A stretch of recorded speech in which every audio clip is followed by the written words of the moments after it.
Okay, we're going live. Greetings, everyone. Welcome to Dorsey's Resource. It's Justice Hammer here. We're going live.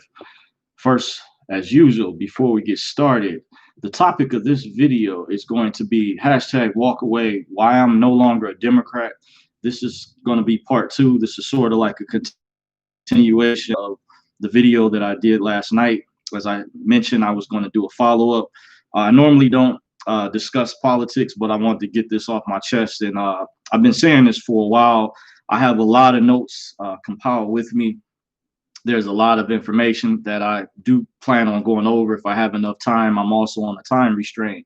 But first, as usual, before we get started, I like to give a disclaimer. This video is going to be for educational, informational, and entertainment purposes only. Please understand everyone's individual circumstance or situation might be different. It's up to every individual competent person to please do his or her own homework and research regarding the matter being discussed. This information is not to be construed as legal advice. In the event you feel you need to seek a competent professional, it is encouraged you do so at one's own leisure. Dorsey's Resource channel is not liable or responsible for anyone's misuse of the information being presented. With that, all rights are reserved. Everyone is responsible for their own affairs. Please govern yourselves accordingly. Now, I want to thank you guys once again, all my subscribers, those who continue to follow my channel. I greatly appreciate you all. I gave a short notice, and without further ado, to jump right in, this is once again a continuation. I have a lot of notes to go over here. Why I'm no longer a Democrat, and one of the reasons I want to go over how I personally witnessed egregious Democratic political corruption from the city that I'm in. I'm originally from Cleveland, Ohio. I also saw some documentaries on that particular city that has some of the same issues as Detroit. I'm currently in Detroit, and I want to say throughout the years, I've witnessed a lot of political corruption. I myself, I want to say up front, personally not a registered voter. However, I still pay attention to politics. And this time around, in this particular video, I brought my former voter registrations. By the way, 3 of them that I canceled just to hold it up to the camera, by the way.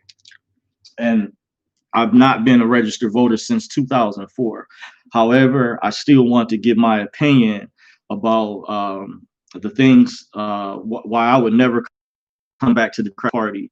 By the way, as I get a lot of emails, I've gotten inboxes in the past from relatives who, go along with the basically along with the agenda. By the way, also during this time, around this same time period, I follow other YouTube channels, and there's one particular channel in particular who is having this discussion right now. You all might not have heard of. His name is he goes Angry Man, but he had to change, I guess, the name of his channel because in years past he was being targeted by YouTube. Of course, as many are. I don't know what his affiliation is, how he's registered as a voter, but he's going over the reason why he supports Trump, that he feels he's the better option. By the way, so just interesting. This is a hot topic that a lot of people have done walkaway videos. I've done one. That's why I put the hashtag in there. But I'm going over what I intend to do, and for this video, the reasons why I would never come back to the Democratic Party if I was. By the way, I still want to give my weigh in and my opinion. By the way, so technically, I'm apolitical. However, I still give my option. Why I feel that the Republicans, the Conservative Party, is the better option, and I explained last night more of their values align with my personal values. For example, I'm pro-life. They uphold the Second Amendment. I'm for God, family, and the Constitution.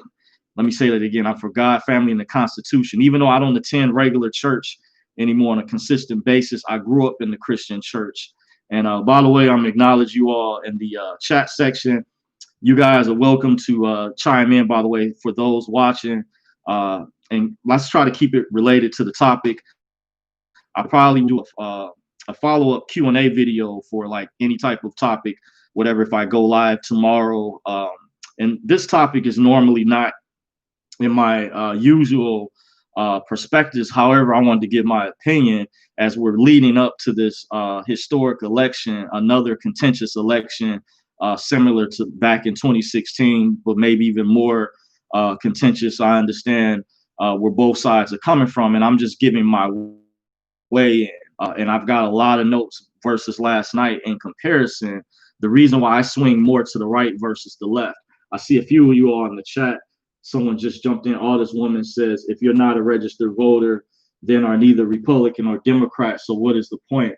Well, my point is in reference to just to let my family members or those who follow me know, to answer your question or your statement, Artist, is that I still follow politics and still give in.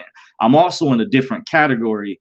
By the way, I attended this event some years ago, and I'm not making this up. I have supporting documentation to back that up. It was an event with an elite group of people. By the way, I was trying to transition into the private sector. I won't go into all that. Some people who do know me personally or have followed my channel know the type of things that I've discussed. And there's a totally different category. I still respect the process of, I want to say, and I want to also reiterate, I don't want to be attached to the negative consequences that come with being a registered voter, because you actually, there's a different category where nationals, I came across a video recently from someone that teaches information related to redemption, that there's supposed to be a national forum for people in a different category that's like a form of citizenship above being a U.S. citizen, but that's a whole another. And it's supposed to be a national forum from what they were going over, but this information is hidden, especially for those if they're trying to transition at a certain level within the caste system of the United States government. You're doing business as the legal person. That in lingus is the name in the court system. So there's actually supposed to be, from what I understand, this individual was showing a separate form, which would put one under a different category, by the way, because when you're registered, there's a difference between registration and when you record. So the reason they want you to be registered, you already have a right to vote under the Constitution. By the way, I told a friend of mine some years ago, I've never tried it, but a friend of mine actually listened to me and took my advice and told me, I didn't find out till after the fact, he said he did an affidavit vote, by the way, which I don't know. He didn't, I think he was registered, but he did a different type of way. He didn't, he went and just where they make you submit an affidavit or whatnot. You still might have to show your ID because it's already in the Constitution. But understand, when they register you, that is a form of a contract. This video isn't really about that. I did a video on my second backup channel, Dorsey's Resource Channel 2, where I actually delve into that.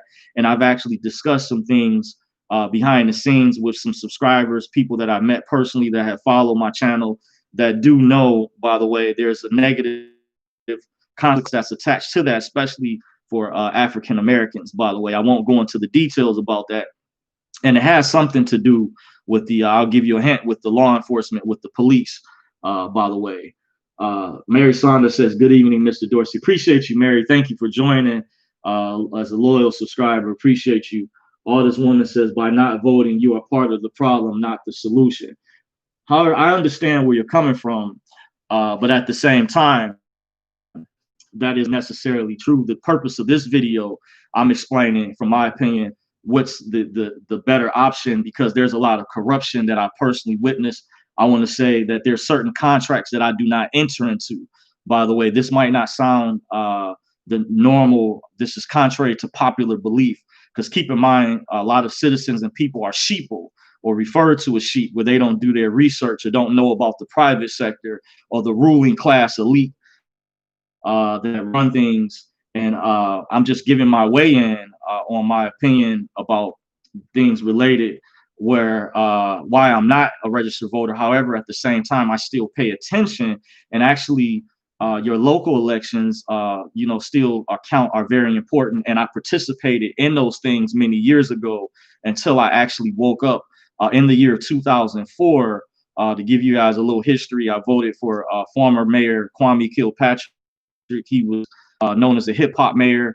as many of y'all, some of you all may not know that follow my channel, by the way, he was known around the country. I think historically he was maybe the youngest mayor ever. He was African American. They gave him the title, the hip hop mayor, by the way, and I voted for him in the primaries. It wasn't the main mayoral election that year, but he eventually had to leave office or step down because of a scandal. And I remember when our local news stations, WXYZ Channel 7 here in Detroit, as well as others, WDIV4 Channel 2, they covered a lot on not just the corruption, the scandal dealing that he was involved with, but also City Hall corruption.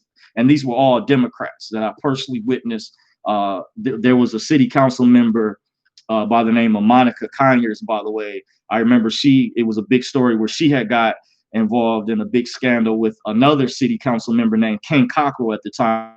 I mean, there was a very vicious debate that they had where she had even called him Shrek or whatever. It was kind of funny. It was in the news. I remember our local news station covered that because I've been a resident of Detroit for a number of years, but I'm originally from Cleveland, Ohio. And I also have a relative in the Cleveland, Ohio area that's worked political campaigns. I even had another relative at one time who was a judge and was even a U.S. senator at one time, but is disgraced. I won't go into the details about that. I've personally witnessed and seen things why I've seen way more corruption when it comes to the Democratic Party. The Republicans, Conservative Party, are not perfect. They do have their issues, but overall, I think the corruption is a lot more rampant with the Democratic Party. By the way, when you look at cities like Baltimore, I support candidates that I've looked at across the country that are running in this historic election for other positions. Kim Klacik, I hope that she wins. I'm sending my love down there, as well as others. Very similarly, the city of Baltimore has been under Democratic rule for a number of years, by the way. And I have a friend that's actually from there. One of my best friends, by the way, is from that area, and we've had private conversations, and I would compare it with how bad Detroit was, and I would tell him about how the east side of Detroit was being known for being worse, even though a lot of the crime is happening on the west side when you look at the news. But these days, drug dealing, car theft rings, like the movie New Jersey Drive, etc. By the way, so I'm just going over the reasons. I'm gonna try to find the notes here. I don't want to be kind of all over the place or whatnot. Okay, I got the title out the way. Okay, so just bear with me here. Let me see which article is this. Okay, this is an article I did about reparations. This was for a separate video, but there were some notes that I had compiled in here in regards to black men. I don't know if I'm going to touch on that point. Let me scroll down here, by the way. Okay, not that part, that section. Okay. All right. As you guys also wonder, I posted a picture, a photo, by the way, when I gave you guys a heads up that I would be going live, which YouTube allows you to do now. If you look at the community section, not just my channel, but other channels, if you see where YouTube now allows people to, content creators to post like photos or messages to their subscribers or followers, similar to Facebook, Twitter, and other platforms. By the way, I posted an image of the article from the Epoch Times. I think they report, they're fair, honest reporting media. I had a friend that personally told me that he plans on subscribing to them, by the way, because a lot of the big mainstream media outlets are controlled by the ruling class, by globalists who don't have our best interest at heart, who put out misinformation, but yet they claim there's something that they don't agree with. They call it hate speech or whatever, or label an individual whose belief system that doesn't align with theirs. They will label them as racist, xenophobe, homophobe, etc. And this is other things that are concerning that I talked about in the video that I did last night, how I don't see the censorship coming from the right, from the Republican Party. I see that predominantly coming from the left. And this is done in communist countries where and there's other countries as well. And if you look at history, if you study history historically, this is indication that the Democratic Party is being used to bring in socialism and communism, which is very concerning. If the average young person does their research or finds out about it, I think they would be very concerned and startled, especially if they find out that the CEO of Apple, Tim Cook, has factories over China and other parts of the world, slave factories with children working at them for hours per day. I shared this with a couple relatives of mine that were liberal, and they were very appalled. I'm like, yeah, you won't hear about this information. There was even some type of Hollywood award show earlier this year, or going back sometime last year. Don't quote me on it, where a guy, you know how they have these comedians that speak at the Oscars or Emmy Awards. I don't remember which award show it was. This comedian was making these jokes, but they were actually based on real facts, real truth, what I just mentioned about. And it was funny where he put it in a comedic way, but actually went over a few of these things in like a comedy, a form of comedy where people just kind of laugh it off, but in a disguised manner. But these were things that are actually going on, by the way. And what I commend a lot of comedians like Chris Rock even said, by the way, he was quoted some years ago. He said there's two types of black people. He said there's black people and then there's niggers. Excuse my French, but not my words. But there's other content creators that even recently talked about this, by the way, that I follow. And this is pretty well known. You can do your research on that. And I think I fall in the category where I'm a man of integrity, and I see the Republican Conservative Party is more so for family structure. The Democratic Party, liberal progressive party, wants to get rid of the family. In my opinion, they support abortion. I'm more pro-life. By the way, even though I was raised in a Christian church, I no longer attend church. I grew up in a Pentecostal Church of God in Christ denomination. So my parents instill values in me. I'm not trying to be like I'm on this moral high horse to say that this makes me perfect, but overall, it gave me a foundation to have integrity, to have morals, values, and ethics. And I don't see the Democratic Party upholding these ethics, especially when it comes to ethics, business ethics, and government. I've seen egregious crimes being committed. And when it's on their side, they oftentimes will cover for their other secret society members or their club buddies who are committing very egregious crimes. And that's one of the reasons we're in the mess that we're in the first place.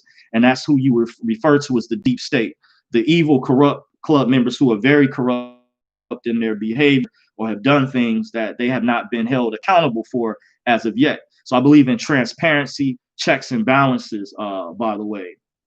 They also see someone in the chat. I'm going to show the message and ask me, okay, Rogue Goddess says, okay, at that point, says, I understand where you're coming from. Okay, Rogue Goddess says, facts.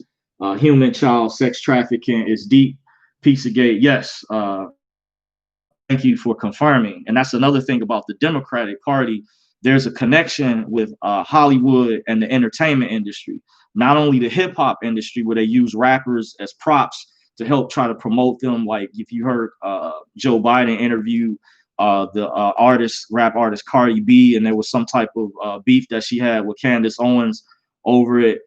And I kind of touched on a little bit of that. I didn't do a separate video about that. But however, there's the deep connection of the Democratic Party with a lot of the activities that they align themselves with the entertainment industry, which has come out, the NXIVM sex cult, by the way, which the mainstream media has not been reporting on. A lot of human trafficking arrests that have been happening in multiple states. I heard they're even trying to cover this up, where the House of Representatives, which Nancy Pelosi is the overseer of, voted to make QAnon extremist group or some conspiracy theory, where they say it's believed that they believe that Trump is fighting, or the people that are followers of Q, that Trump is fighting against a worldwide sex trafficking ring. But there is some truth to that. You have, if you look at the arrests that have happened recently from Atlanta, Georgia, there was an article that came out not too long ago. There was arrests made in Indiana, Ohio. There was a multi-state operation, and this actually has been going on since Trump has been in office. So this is nothing. Democrats have a tendency, the liberal progressive party, to let things like this sweep it under the rug. I did see some of the mainstream outlets, not all, but a few report on the Jeffrey Epstein situation and his girlfriend, Ghislaine Maxwell, by the way. Just putting it out there. So thank you for confirming in the chat, Royal Goddess. I meant to also touch on that because I do have a lot of information, but the notes that I have are, you know, different folders, articles that I have, by the way. So just keep that in mind. Sonia Johnson says, "What's up, Dorsey? Thank you for joining, Sonia. Appreciate you." Royal Goddess says, "Yes." John Patton says, "Dorsey, greetings, brother." Greetings to you, John. Thank you for joining. Royal Goddess says, "Arrests are on the Department of Justice's website." Okay. Yeah, a lot of people are rooting for, believe it or not, that the mainstream media tries to make it seem like there's a lot of minorities that do support Trump, and there is a large following, I'm finding out from my Twitter account, of African Americans and Hispanic, the Latin community, that do support Trump, a significant portion. They will even try to downplay it in local videos I saw where they were protesting at the Capitol during a lockdown. There was even an African American sister that I saw marching with some other white people, and they will try to cover those types of images because the mainstream media, which is predominantly 90% liberal control, doesn't want to show images of black and white people together, whatever. They want to always try to paint this this picture that all white people are racist, by the way. And, you know, that's just simply not true. You know, you have, you know, both sides. You have a lot of Trump supporters, like I said, to reiterate, that are African American, that are of Latin descent, that are all in and truth about the Democratic Party. And they know how Joe Biden, if you can look up, he still has a video on YouTube where he supported the 1994 crime bill, which was responsible for locking a lot of African American men up and women back in the 90s. And Clinton signed this bill into law, by the way. And Joe Biden was one of the people that lobbied for it hard. And then when Kamala Harris, when she was state's attorney in California, she was even responsible of that sort. So they're, when it's convenient, they're playing a role, by the way. So I lost Sharon, I lost my connection. Okay, I'm back. Not sure in case you guys are still here. Thank you. Lost my connection temporarily. Okay, I see Currency 365 in the chat. Thank you for the super chat, Currency 365. So I appreciate you. He says, "Dorsey, by the way, a resource, have a great live stream, brother. Legends never die. They stay in our hearts." Appreciate you. Yes, real legends never die. I like that quote, that cliche that you came up with, and I appreciate you for the super chat. See, R. Chapman in the chat says, "Greetings, Dorsey. Always look forward to your videos. Appreciate your knowledge." Appreciate you all for joining me so far. Everyone, if you haven't done so yet, please hit the thumbs up button. You're also welcome to share this video. And if you haven't, make sure you subscribe, hit the notification bell in the lower right hand corner, so whenever I put out new videos, YouTube should notify you. And I say keyword should notify you, because as you know, they've censored, I would say, not only my channel, but maybe not as bad as some other channels and other content creators out there. I have noticed if there's something that doesn't go along with their narrative, then they've even kicked people right off without even giving them strikes at all. And that's another reason why I swing more to the right in terms of the conservatism and support of Trump, because I see the censorship and egregious activities coming from the left, which controls a lot of these big tech companies like Facebook with Mark Zuckerberg. Remember when people tried to share the video of the doctors that were sharing information about COVID-19? I never saw this happen before, but I had a relative, and this relative of mine, not going into the details specifically who they are, said that they saw the video that I had posted. They were aware it was the video with that African doctor was with the other doctors who were in the white lab coats. And I never saw this before. In a coordinated effort, Facebook, Twitter, and YouTube all removed that video just like that, just immediately. I never saw that before. So hopefully something can be done about that, because I've touched on this before. These big social media tech giants are violating antitrust laws. I found out they all registered as public utilities, by the way, which means many years ago, utility companies could not discriminate against you if you had water, lights, gas bill. They had to be fair, just like the telephone company. Even if they didn't like your political views, they had to provide service to you. So they're operating in the public, so they have to be fair in the public square of things when people interact and do business, do e-commerce, electronic digital commerce, and they've been egregious with this activity because they're by the left, the Democratic Liberal Progressive Party, by the way. And there's others who have talked about this as well. This is another reason why I walked away from the Democratic Party. I would never come back.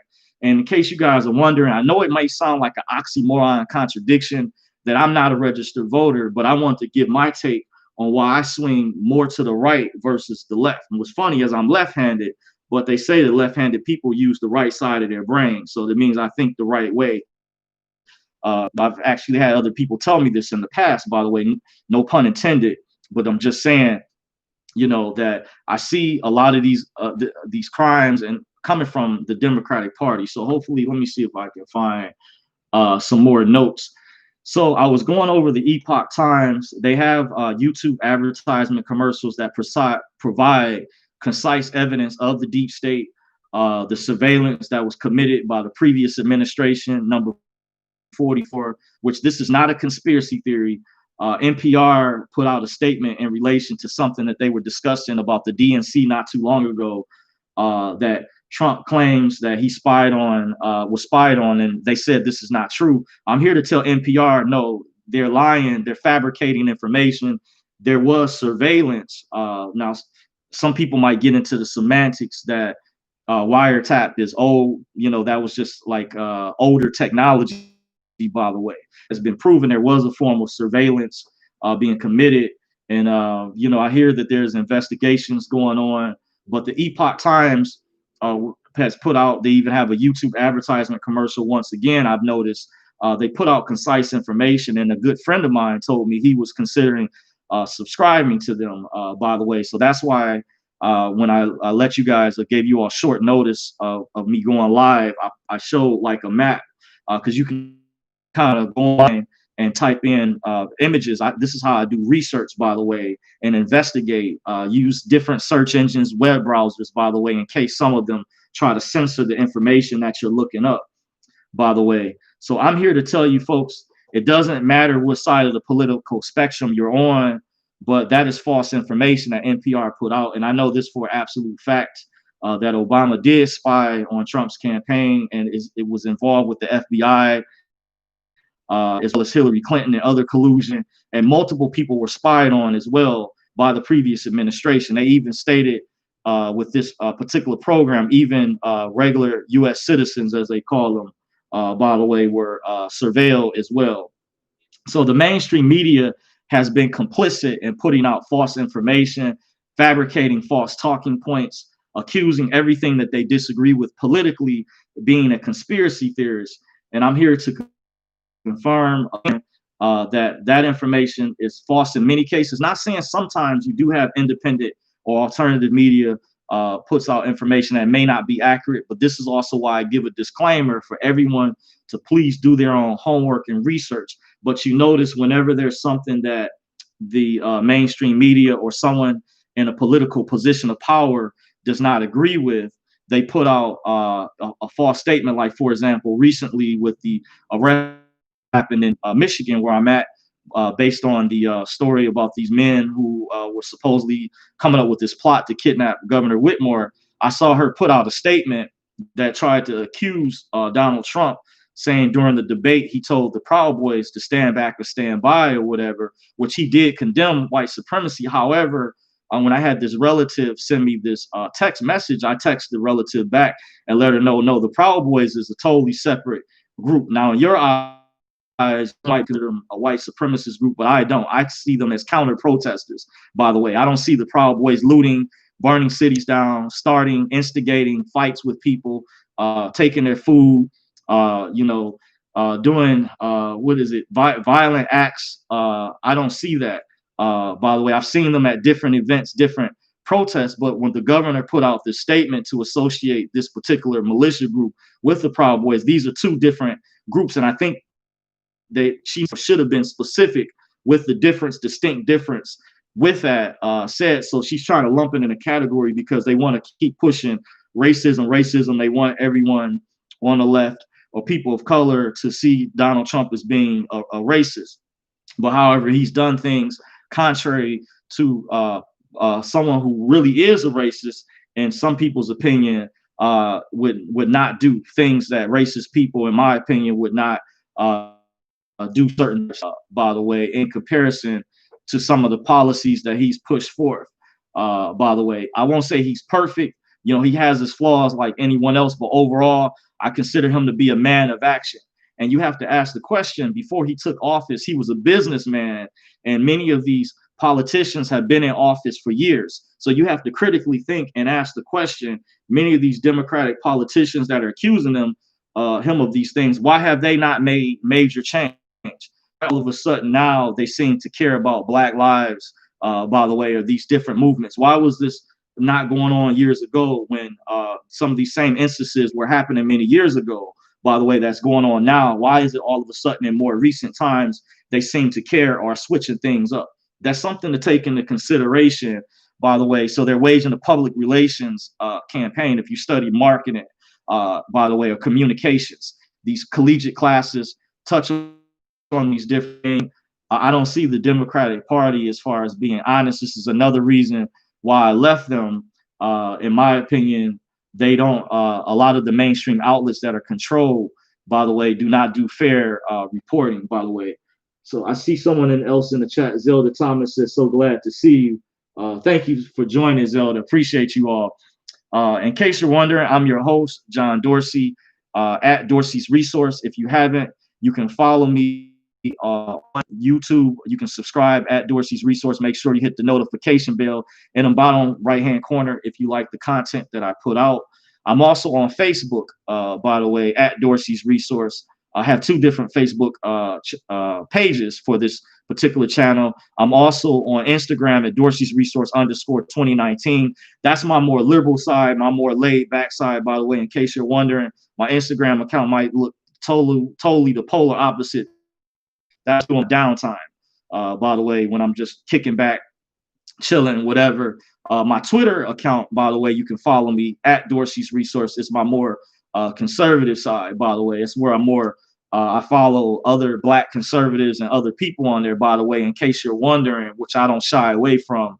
But I'm just going over my political views, because someone brought up a couple videos ago.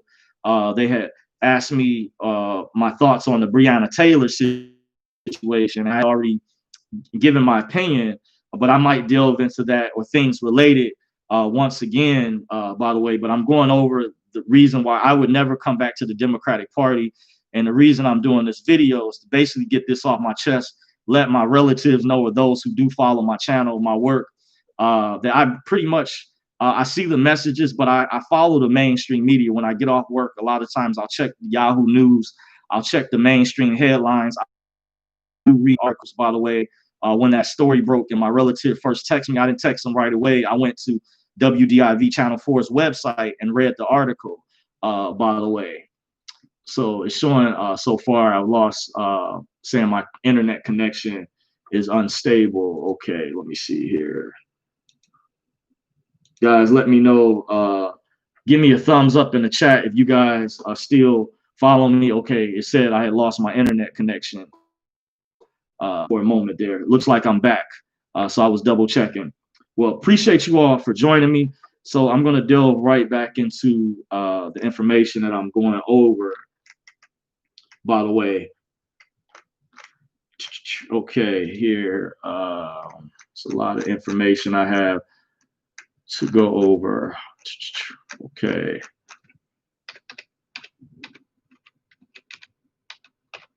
Appreciate you all, by the way, just going over the reasons why I'm walking away. I don't have any plans on coming back to the Democratic Party. By the way, I have a lot of notes here. What I might have to do is create another document and transfer everything over so I can go directly to it, because I have like four different documents up that I plan on taking information from, and I have it mixed in with other notes in case you're wondering, by the way. In relation to what I plan on discussing for this specific topic, by the way. Okay, here's some things that are related, by the way. And here's one of my beefs with the Democratic Party. I feel like the Democrats, the liberal progressive party, by the way, doesn't address the needs of Black men or African American men. I feel like, and historically, when you study the civil rights movement, this was put even in the movie documentary Hidden Colors, some of you all might know about, made by Tariq Nasheed, where it talked about the feminist movement, which I touched on last night, was funded by the Rockefeller family. This is on record. If you're unaware, some years ago, a movie producer by the name of Aaron Russo did a movie documentary called Freedom to Fascism. I guess he had done one prior to that and was actually contacted by the famous Rockefeller family, which owns, is behind where the Today Show is filmed at in New York, by the way, the famous family. Well, Nick Rockefeller is one of the family members, admitted to him privately when he did an interview by Alex Jones some years ago on one of his reporters, by the way, that they funded that feminist movement. And I feel like the feminist movement hurt me, myself, as an African-American man who's still single, because another thing, the Democrats go along with this liberal Hollywood agenda, where nowadays they consider there's this thing called toxic masculinity. As I said earlier, they want to break apart the family structure. I think that this is evidence that BLM, Black Lives Matter, I heard this was reported on recently, removed from their website, their ideological belief system, that they want to get rid of the nuclear family, by the way, maybe for damage control, because there's a lot of people who don't like that or are willing to go along with that. And I don't co-sign that.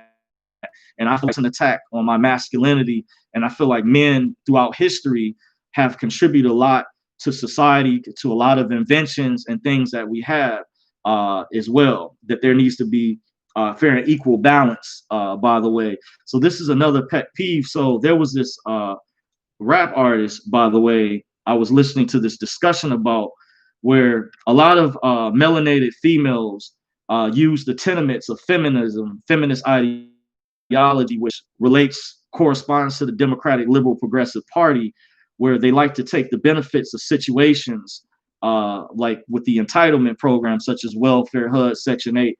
And I myself personally, if I was a politician, I would not take away those programs. It was Republicans that actually authored the original civil rights legislation. I even found out that led to that Civil Rights Act that was passed, by the way, after Kennedy was assassinated by Lyndon Baines Johnson, when King and others in the White House, and Lyndon Baines Johnson was handing King the pen to, I guess, sign the bill or whatever or whatnot. But they tweaked it, by the way. There is a connection to with Lyndon Baines Johnson. You can look up his quote, what he said, and the control, how they use the women, and specifically in the Black community, by the way, to break apart the nuclear family structure many years ago, where a woman could not receive benefits if she had a man or male living in a household with her, which other things came along with these things, where they created and weaponized the child support legislation and things. I don't know all the information about, but that was used as a tool which specifically targets Black men and punishes them in many cases just for having relations, having a mate. By the way, if things don't work out, the male is the one that gets punished, by the way. And this is a connection, deep connection. The Democratic Party also, a lot of the donors and lobbyists pump money into Planned Parenthood, by the way, which the Bill and Melinda Gates Foundation has a lot of ties into. I hear the Bill Gates father worked for Planned Parenthood, by the way. If you look up the history on who he is and the research, by the way. So the Democratic Party, their value system does not align with my value system. In my opinion, they're more corrupt, by the way. And this is one of the reasons why I'm doing this video. I feel like the Conservative Party is the better option overall. They're not perfect.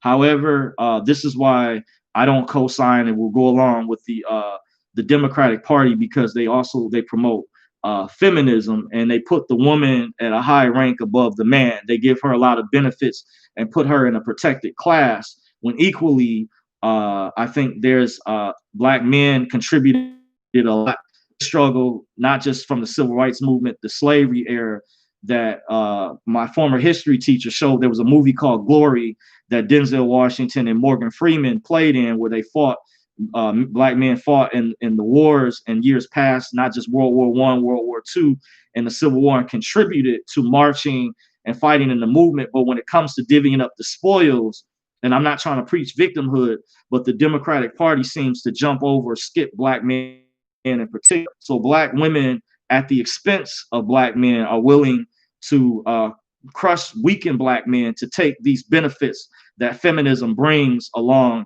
And they will, many Democratic candidates will promise things to the Black urban community, but will champion other causes, by the way.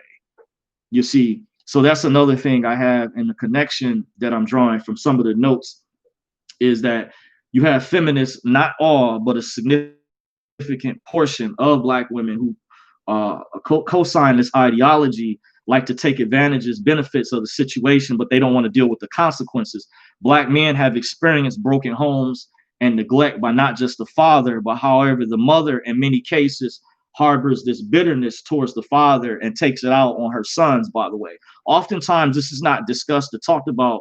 And I explained this to a subscriber who is an elder, and I was explaining that this is like the subject or the elephant in the room that is not brought up, but a lot of Black men are neglected by their mothers, by the way, that this leads to this cycle, by the way, of dysfunction and self-destruction, by the way, and low self-esteem, by the way. And this is promoted by the Democratic Party, which has promoted Planned Parenthood, has promoted feminism, the state government welfare programs that have more so the Black women's best interest at heart versus the man, from these entitlement programs that was signed into that civil rights legislation. So I feel like I shouldn't say I feel like, I know the Democratic Party does not care about Black men in particular. They just use Black men as pawns, by the way.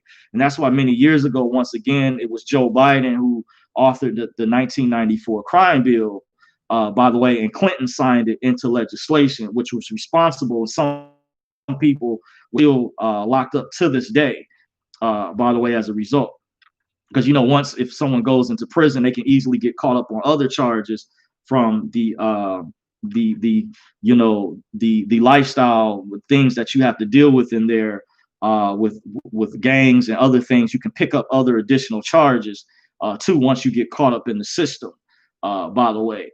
So I see there's this association, deep association, that's deeply embedded with the Democratic Party, where Black women like to take advantage of feminism through the benefits it provides them. However, they don't like to deal with the consequences when things don't work out. Another thing, when it comes to the Breonna Taylor situation, a lot of these other police involved situations, and I'm not making an excuse for police officers who do bad things, but I notice a lot of these African Americans involved in these types of situations, when I find out more information about the story, that they're rebellious. A lot of them don't respect authority, by the way, when they simply just had to show their ID. And I even explained the situation with my relative many years ago, when the police had showed up one time at the house when the alarm had gone off, by the way, and the police, they looked through the window of the house. It was the Detroit police. This was some years ago. I was a lot younger. I was still living at the household, and they wanted to make sure that no one had broken in. So I answered the door. I think my younger brother or sister might have been there. I'm the oldest child. And they asked me for my ID to prove that I was living there. So I easily handed them my ID to prove that I, was a resident at the home, and it was just a false alarm. Later on, I had told my mother at the time, by the way, about what had happened. But there was no, problems. It didn't turn into a bad situation. But one of the things I've noticed about a lot of these encounters is because the media is promoting this, some Americans think in their mind that it's okay to just fight with the police, by the way, and display very bad behavior. I'm not saying that this will, if you comply, that'll keep you from something bad happening. There are anomalies that do happen, by the way, like the situation with Jonathan Price. That's a sad situation. But in many instances, why I see these individuals engage in immoral, reckless behavior, and the Democratic Party supports, like Kamala Harris and Joe Biden didn't significantly condemn. A lot of the George Floyd protests, in my eyes, were very peaceful at first, and then they turned egregiously violent, extremely violent at a certain point, and then it just escalated. And then it went into like a lot of cities around the country. And I asked, what is the solution? What did you all accomplish from this? And the Democratic Party supports this behavior, but always points the finger at white supremacy, but does not condemn groups like Antifa that have actually killed people. They even killed one of the Proud Boys members, something that happened out on the West Coast, by the way. Some of you all might know about that story. Antifa even tried to set a police station on fire. There was even a police station that was set on fire in Minnesota or whatever. Very egregious acts, which I don't see that coming from the Proud Boys, for example. Now you do have, different groups to be on the watch out for. Of course, by the way, you bad on both sides. So I think things need to be called out, and the Democratic Party does not condemn behavior like this. They even go as far as to say that these are peaceful protests. And I've even seen locally here in Detroit, there's this group called Detroit Will Breathe or something like that, that they call an activist group, where not too long ago, the Detroit police arrested they said over 40 people. They were trying to set up a chop zone, or also known as the Chaz zone, like Seattle had. This is what the paper read, and the police chief said the mainstream media was not accurately reporting the information that this group, they had to arrest members. They had turned extremely violent after a certain time at night. There's a curfew and you have businesses and places around. And I found out from reading the article, they were trying to set up a Chaz zone very similar to Seattle's Capitol Hill Autonomous Zone. It's an acronym for what Chaz stands for. They were trying to do that here locally in Detroit. So I went to Detroit Will Breathe's website and I did investigations to look up what ideology, what do they believe. And I am, for, I think, some police reform, of course. Throughout the years, in case you all may not have been aware, there has been things that have happened where police have gone through more training. They always didn't have tasers and body cameras. The Republicans, Conservative Party, also signed a legislation for police reform as well, which the Democrats blocked because they control the House. By the way, it was a step in the right direction. Trump actually signed a bill, which this would have been a step in the right direction. The Democrats wanted more things. However, still did not allow this bill to pass, which could have prevented or helped prevent more African Americans and people from being killed in these types of situations. There are anomalies that happen, but from what I see overall, from my observation, going back to this group called Detroit Will Breathe, I looked on their website and they had things, of course, like they want to defund the police, but or something like that. Operation Greenlight, don't quote me on it, but you guys, it's where they have these businesses around the city of Detroit, stores, gas stations, have these high definition cameras that are supposed to help when it comes to apprehending suspects, because a lot of criminal activities were breaking out at gas stations. I even had a clerk tell me personally in a particular part of the city where I would go to get gas. Right across the street, there's a gas station directly across the street. I used to go to that station quite a bit, and she confirmed to me that there were men robbing people with AK-47s, by the way, when I followed up and asked this particular gas station. So the Detroit police chief said once they implemented Project Greenlight, it helped reduce the crime by over 60%. And this is good for the residents in the city who are trying to bring the city back. They went through the riots many years ago, by the way. So we don't need more corruption or cities burning similar to Minnesota or Wisconsin or parts of California or other places. Detroit has already been through tremendously a lot. But however, things could escalate and get far worse if you defund the police, which this group, Detroit Will Breathe, wants to do. They also, I noticed even in the area that I work at, they've removed these cameras where it was an area where it was known where these guys would dump, where they would steal cars and dump them there. Because there was a situation I dealt with very many years ago. I work as a security guard where the state police came in that area and told me, they asked me, they said they were looking for a LoJack. I didn't know what they were talking about. I said, what is LoJack? And then it didn't dawn on me at first. It was a stolen car, a Mustang or something that had a GPS tracker or whatever. And I just pointed in that direction where they went around the corner. It's like a back alley along the freeway. And sure enough, that's where it was at. So the city had put cameras up there because someone told me they had done a news story, by the way, that a lot of certain people were doing illegal dumping in the same particular street. So these cameras and things help prevent help solve crimes, help prevent crimes as well. I've seen families on the news that have had innocent loved ones murdered from hit and run instances, different things. They use the cameras to help apprehend and catch these people. So without those high definition cameras, by the way, you know, you would have, of course, you would see an increase in crime. It would make it more difficult for the police to apprehend these people. And I see many families that are crying when they lose a loved one or whatever. They plead with the general public to help find the loved one or someone who killed, murdered their loved one or whatever. Just speaking in general, with 1-800 Speak Up, which I think is it located in other cities, by the way. But I'm just giving you guys an example. But recently, I think past 6-3 that they're going to uphold, but I don't know how this is going to go. But this particular group called Detroit Will Breathe, I think they're doing more. It's going to do more harm than good if they totally lead to defunding the Detroit police. They're already shorthanded, by the way, and this is in turn for the residents that this can lead to anarchy and civil unrest. By the way, this is currently going on, and even after the George Floyd protests and riots, you've seen violence break off all across the country. It's increased in a lot of major cities, not just Democratic ran cities, but a lot of places elsewhere. They also reported that there was a lot of people that had purchased guns and firearms even during the COVID thing. A friend of mine was telling me that it's become really hard now to come across to buy firearms and ammo, by the way. So that's an indication that's not a good sign of what's potentially to come down the road, by the way. Okay, I see some more people jumped in the chat. I'm gonna answer a question. Gerald Jelk says the only cops I am afraid of is the female cops. They always got an attitude.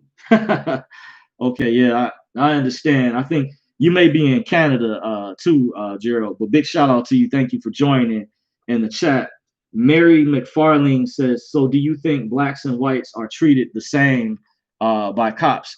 No, I don't. I will use, for example, that's a good question, by the way. There was a video that I saw with the Attorney General, William Barr, and I think not a lot of African Americans may know about this because they have TDS, Trump derangement syndrome. So anything or anybody associated with the current administration, number 45, they don't pay attention like I do. I'll read the articles, I watch the videos from both sides of the spectrum.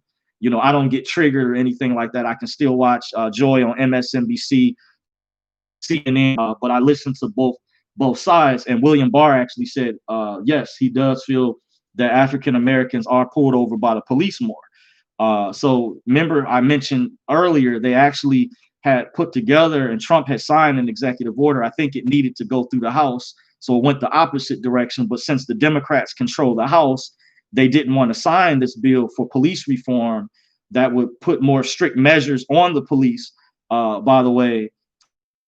And Pence actually met with African American pastors during this time period. Trump even met with African American leaders and had like a press conference, a board meeting, by the way, which Fox News happens to cover. But because a lot of people, liberals or people who are Democrats who claim to, know everything or, want to feel like they have the high horse, they don't watch programs like that because they have TDS, Trump derangement syndrome. I'm just saying, or they're very biased. But I myself was to catch that, so I'm able to get the real honest information and see that Trump was actually, he does care, by the way. And then I've been informed the video that Angry Man was doing not too long before I went live, he stated that Joe Biden on the record has more things that he said publicly, derogatory things about African Americans that could be construed as racist, by the way, as the left always points the finger at Trump.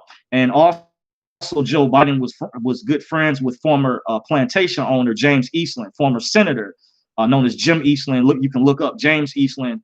And the New York Times put out an article and said that James Eastland was a Republican. No, he was not. He was a senator. So to fact check, you can look up the information on Wikipedia. Make sure you document it. Remember, some years ago, they even the left tried to get the people at Wikipedia to alter some information to fit their narrative. So this shows how evil the Democratic Party is, the lengths and measures that they will go to. This is why I would never come back to the left. From a fair, honest, journalistic perspective, I'm just going over the reasons. This is why I'm doing this walkaway video and have a lot of information and giving my reasons why I would never be a Democrat. So also putting this video out because I know there's relatives that I have. I am originally from Cleveland, Ohio. I have on my personal Facebook page relatives who follow me. My YouTube videos on there, not just my general pages, but my Facebook page, my personal page as well. So I'm also putting this for them, people I went to school with or whatever that are on the left, by the way. I don't drink none of the Kool-Aid. If I was a registered voter, which I'm not, I did show, by the way, this is my voter registration. This is 3 of them because a sister who woke me up many years ago, by the way, from a meeting that I attended privately. She said this is the first thing you all needed to do. And she stated at the time she used to be a Detroit police officer, and said that they used to teach her how to deal with sovereign citizens. And she told us this is the first thing you need to do is cancel your voter registration. And she also said don't be an organ donor as well. And these are 2 contracts, by the way, which are connected to the driver's license. In case you all are not aware, I went to the local Department of Election in Detroit. I think the clerk that's over is still Janice Winfrey, by the way, because actually the lieutenant governor, before he became the lieutenant governor, was actually running against Janice Winfrey. I had a relative who's liberal, who I believe did vote for Hillary Clinton, told me this privately. So I get information from both sides of the spectrum. So you're getting accurate information. But this relative told me the lieutenant governor, who's like second, kind of like the vice president of Whitmore, by the way, his name was last name, I can't remember his first name, but he was running for that local public office in the city of Detroit. He was running for like the city clerk that's over the Department of Elections. And my relative told me that at one of the polling locations, he was actually winning, leading in the polls. He probably would have won, but conveniently at one of the polling stations, they had a power outage. And you know, when the power outage, when the lights came back on, guess who came one was Janice Winfrey, who's also been holding that office for quite a while, just like other career politicians in Michigan. If you are in Michigan, you definitely want to support Senator John James, who's running for senator against Gary Peters. I support him. He's someone who's actually been, he's a military veteran who served this country in the Air Force. He also, a friend of mine told me, owned, I believe, some franchises, one of them being Sam's Club.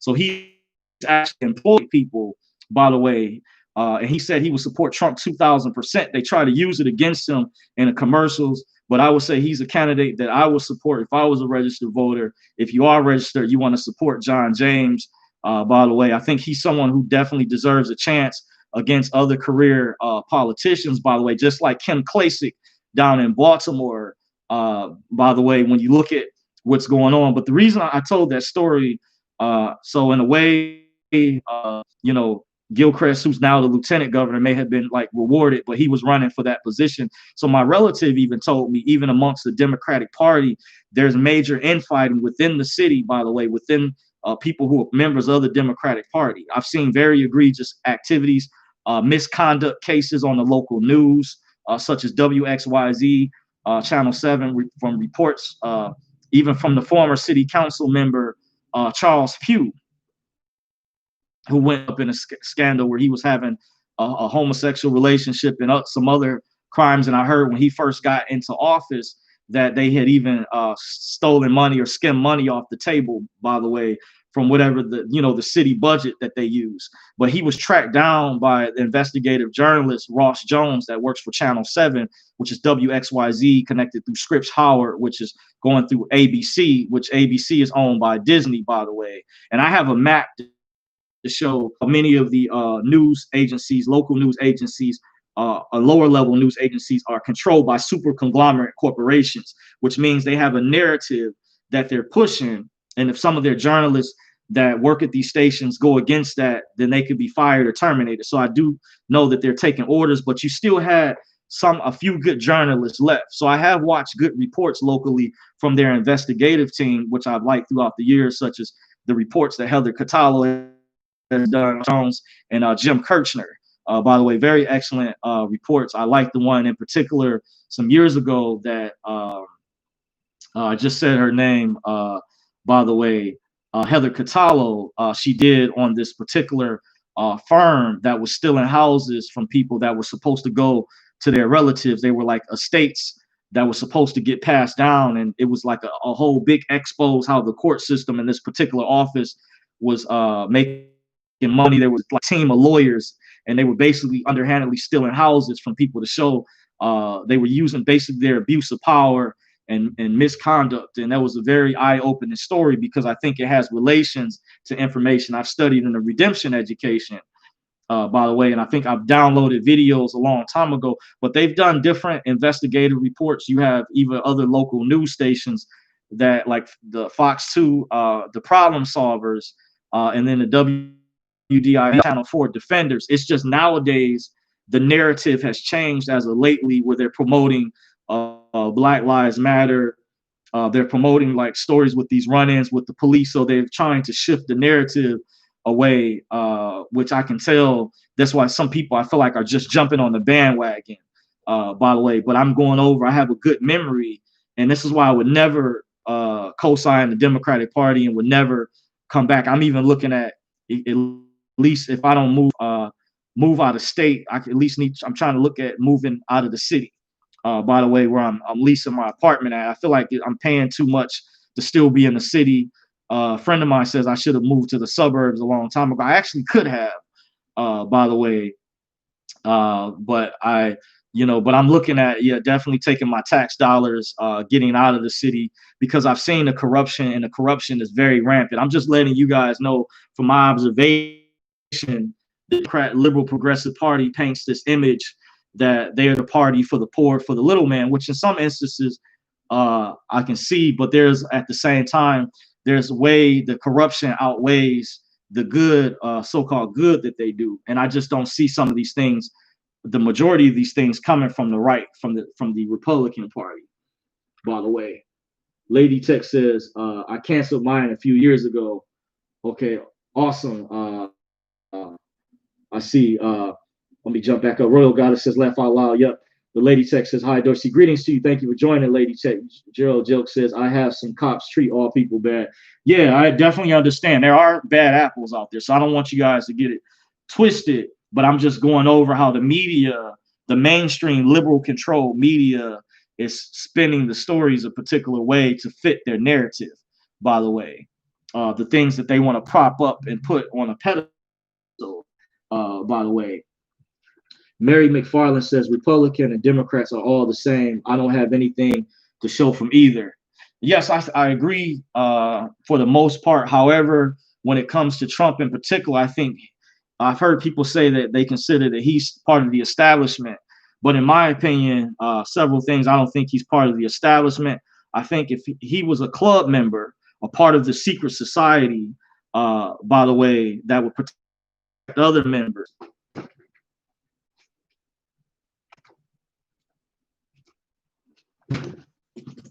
If he, I think he by the way, is with this group allegedly that his father is, but he doesn't appear to me personally to be part of the club. He appears to be outside of the club because he's done things that go against this organization.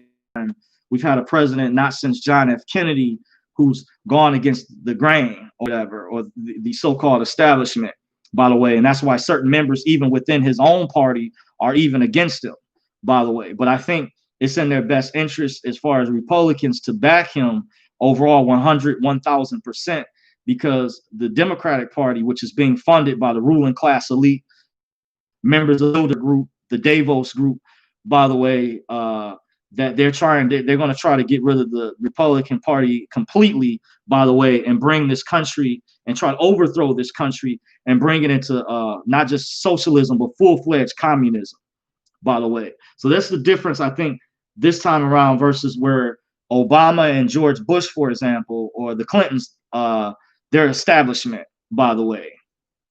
The Clintons, the Bushes, Obamas, they all are establishment, even though they have different political party affiliations. And you can even look at this way when you start to learn certain members of government. I even hear Gretchen Whitmer is a globalist, by the way. Now, I don't know if she was an attendee at any of the Bilderberg meetings, because they keep that very secret. But remember, the Bilderberg group recruits high-level CEOs of major corporations, major politicians from local levels all the way up to real high from around the world. They have their meetings around the 1st of every June every year in a different country, by the way. And generally, the way they did things in the past, I heard because of COVID, they canceled their meeting this year, allegedly.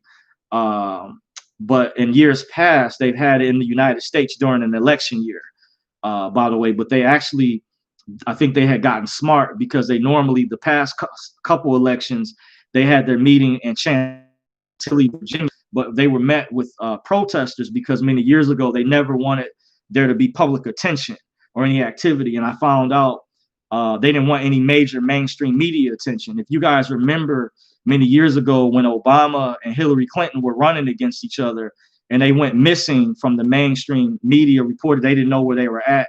I found out they had attended the Bilderberg meeting at the Marriott Hotel in Chantilly, Virginia, which they had a follow-up meeting at that same location during some follow-up election years. But I think by 2016 or whatever, they got smart. They had extra security. They amped up the fences. They put like more barriers around and blockades, and they blacked out the fences, put like, things to cover them so you couldn't really see. And then they got smart this time around and just decided to have it in a different country. But because of COVID hit, allegedly, when I went to their website, canceled it. But you understand that the Illuminati is real. The global criminal syndicate does exist. This is not a conspiracy theory. This is a fact. I do have books on them, by the way.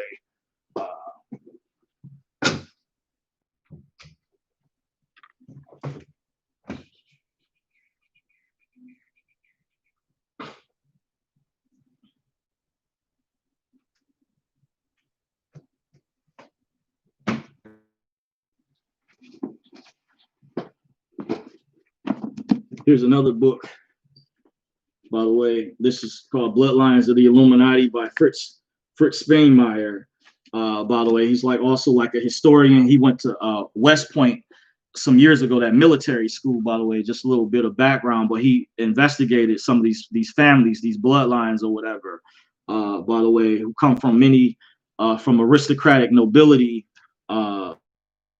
Except here's another book that goes over the symbols of some of the signs, by the way.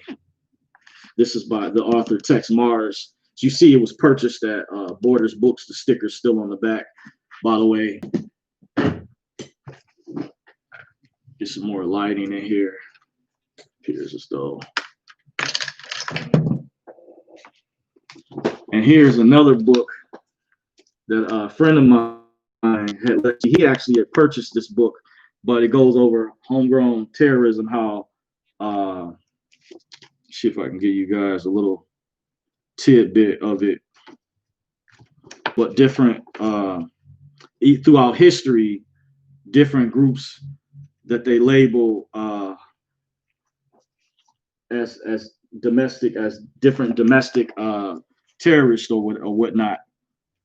Because I heard that so-called in Michigan that was raided, that has been indicted or something like that. You guys know, you're pretty sure you've heard that they had sent informants in, and they did the same thing similar to the Black Panthers. So they have books on this type of stuff. I'm showing you evidence, resources that you guys can actually get. So if they try to label what this video I'm doing as fake news, or you can fact check it, do your own research. I put in my disclaimer, but I'm showing you there's actual evidence, there's books, by the way. And so I'm trying to look at see if I can find some famous pictures or photos of some people, stuff you recognize. They had the civil rights activist Medgar Evers, who my mother told me about many years ago. I didn't know who he was. He wasn't as popular as Martin Luther King or Malcolm X, but they did a video about how J. Edgar Hoover was a known racist who was really good friends with Lyndon Baines Johnson, remember, he was the vice president under Kennedy that took over after Kennedy was murdered, assassinated. So the one that made that quote, by the way, you can look it up, do your research, and even started calling Martin Luther King after Martin Luther King started speaking against the Vietnam War at the time. I saw a documentary that showed this. A lot of this information they tried to scrub, and the Democratic Party has been complicit in covering this information up too. By the way, there's some other information I haven't touched on about the Democratic Party's connection to the Ku Klux Klan, by the way. So I'm just showing you guys evidence. It was a documentary. I don't know what it was called. And some information has even been removed from YouTube. But I remember years ago, you used to be able to look this information up easily and pull it up just like that. There was an activist you can look up, see if his videos are still around. His name is Steve Coakley. Matter of fact, I can check for you guys and post it in the chat section to show you all evidence if his information is still out there, by the way.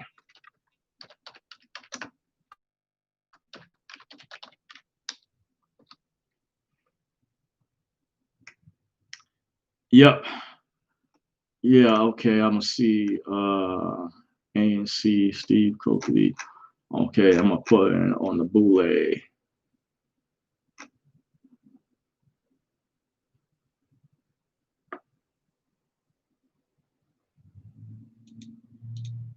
Because every week I've been in there. Okay, the story behind this guy, his name was Steve Coakley. By the way, I hear this background he gave. He used to work for the mayor's office in Chicago many years ago. He's now deceased, but he was an activist from years past. I even think, in my opinion, that Alex Jones even got some of his information. By the way, he's used. I just posted the link in the chat section in case you guys are curious. He has other videos as well, by the way, where he exposed this group, the Black Boule, because what's going on is you have black secret societies, and they can easily infiltrate and send informants in like they did the Black Panthers, like what's going on with these militia groups. And a lot of times these people have connections to not only this group, by the way, not saying this makes all the members who are part of this bad, but other fraternities and sororities. And he exposed that and shows the symbolism, which Tex Mars goes into his book Codex Magica, by the way, that actually shows it's online. I already researched. You all can do. They covered up this information. You know, they didn't want people to know about this, by the way, that there are deep connections, even though they're always pointing the finger at Trump, but the racism is within the Democratic Party. They created the KKK. And the Deep South was known for being very racist, prejudiced, by the way. I'm just saying, look it up. Don't take my word for what I say. So this is what the book that I'm reading from right here. I'm gonna go over some other notes, information I have.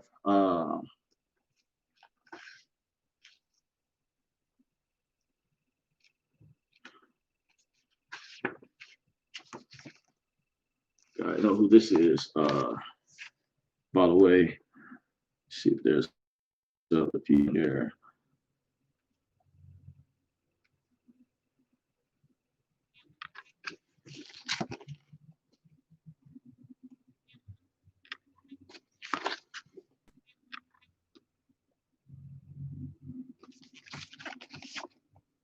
By the way, a friend of mine, he gave me this book. He had another version, which I don't remember all the details about, but he does research. He's like the equivalent of a 5-star historian. So I check with other people, like I fact check, cross-reference my own information to make sure the information I'm bringing you all is accurate, by the way. I just want you all to know as my followers. So I'm equipping you guys with the skill sets to do research like the way I research, and doing deep investigative research to let you guys know there are books and resources out here to look up. So, as I was going over earlier, in case you're joining me, guys, don't forget to hit the thumbs up. If you get a chance, you can subscribe to me. I'm your host, John Dorsey at Dorsey's Resource. I also have a backup channel called Dorsey's Resource Channel 2 that should be in the description box after this video uploads. You can go subscribe over there. You can follow me on Facebook at Dorsey's Resource. I'm also on Twitter at Dorsey's Resource. And I'm on Instagram at Dorsey's Resource _19. Now, Instagram is my more liberal, laid back side. My Twitter handle is my more conservative side. In this video, the topic I'm going over is basically why I walked away, why I left the Democratic Party, and I'm never coming back. Because I get these articles and things, but nothing would convince me. If I was a registered voter, I would have easily, would know without a heartbeat, voted for Trump in 2016 and even in this election. And I know some may say that, you know, that sounds like you're being a hypocrite, Dorsey. Heard that before, but I want to let you know I still respect voting, but I'm in a different category, by the way. And there's some other things I can get into. Found out there's a different status. By the way, they don't have available a certain category for some. They hide, but there's a particular, because when you register, that's a form of a contract, by the way. Just keep that in mind. And I finding out that people overseas, sister had put me up on this video she shared with me where I had found out some other people overseas are finding out or studying and watching these videos and other videos related, basically, and are finding out even in, I'll say, another country, and I'll just leave it at that. So there's people that are doing their research and homework, by the way, and I commend all of the people out there that are waking up because the ruling class, these people, they want to dumb you down. They don't want you to think and do your research. By the way, they want to try to suppress this information and voices. That's why if you look at Facebook, Twitter, and YouTube, as well as others out there that are censoring speech, this is concerning. By the way, hopefully they can, these antitrust laws or cases can be brought up. People, I recommend, if you have the money, the wherewithal, to definitely file a lawsuit if you've been a victim, if you feel like you've been targeted from YouTube, Facebook, or these web hosting platforms. By the way, you should file a lawsuit, by the way. You know, and just my opinion, because, you know, things could get worse. Like I said, I talked about in the video that I did last night, like North Korea, where they lock people up. Also, you're welcome. Don't hesitate to chime in the chat section if you have any statements, I say, in relation to this video that you would like to address, or any questions, by the way. But I was going over once again that I have not been a registered voter since 2004, but I still uphold those who are going to participate in this election. I commend you, those who already have. Make your voice heard.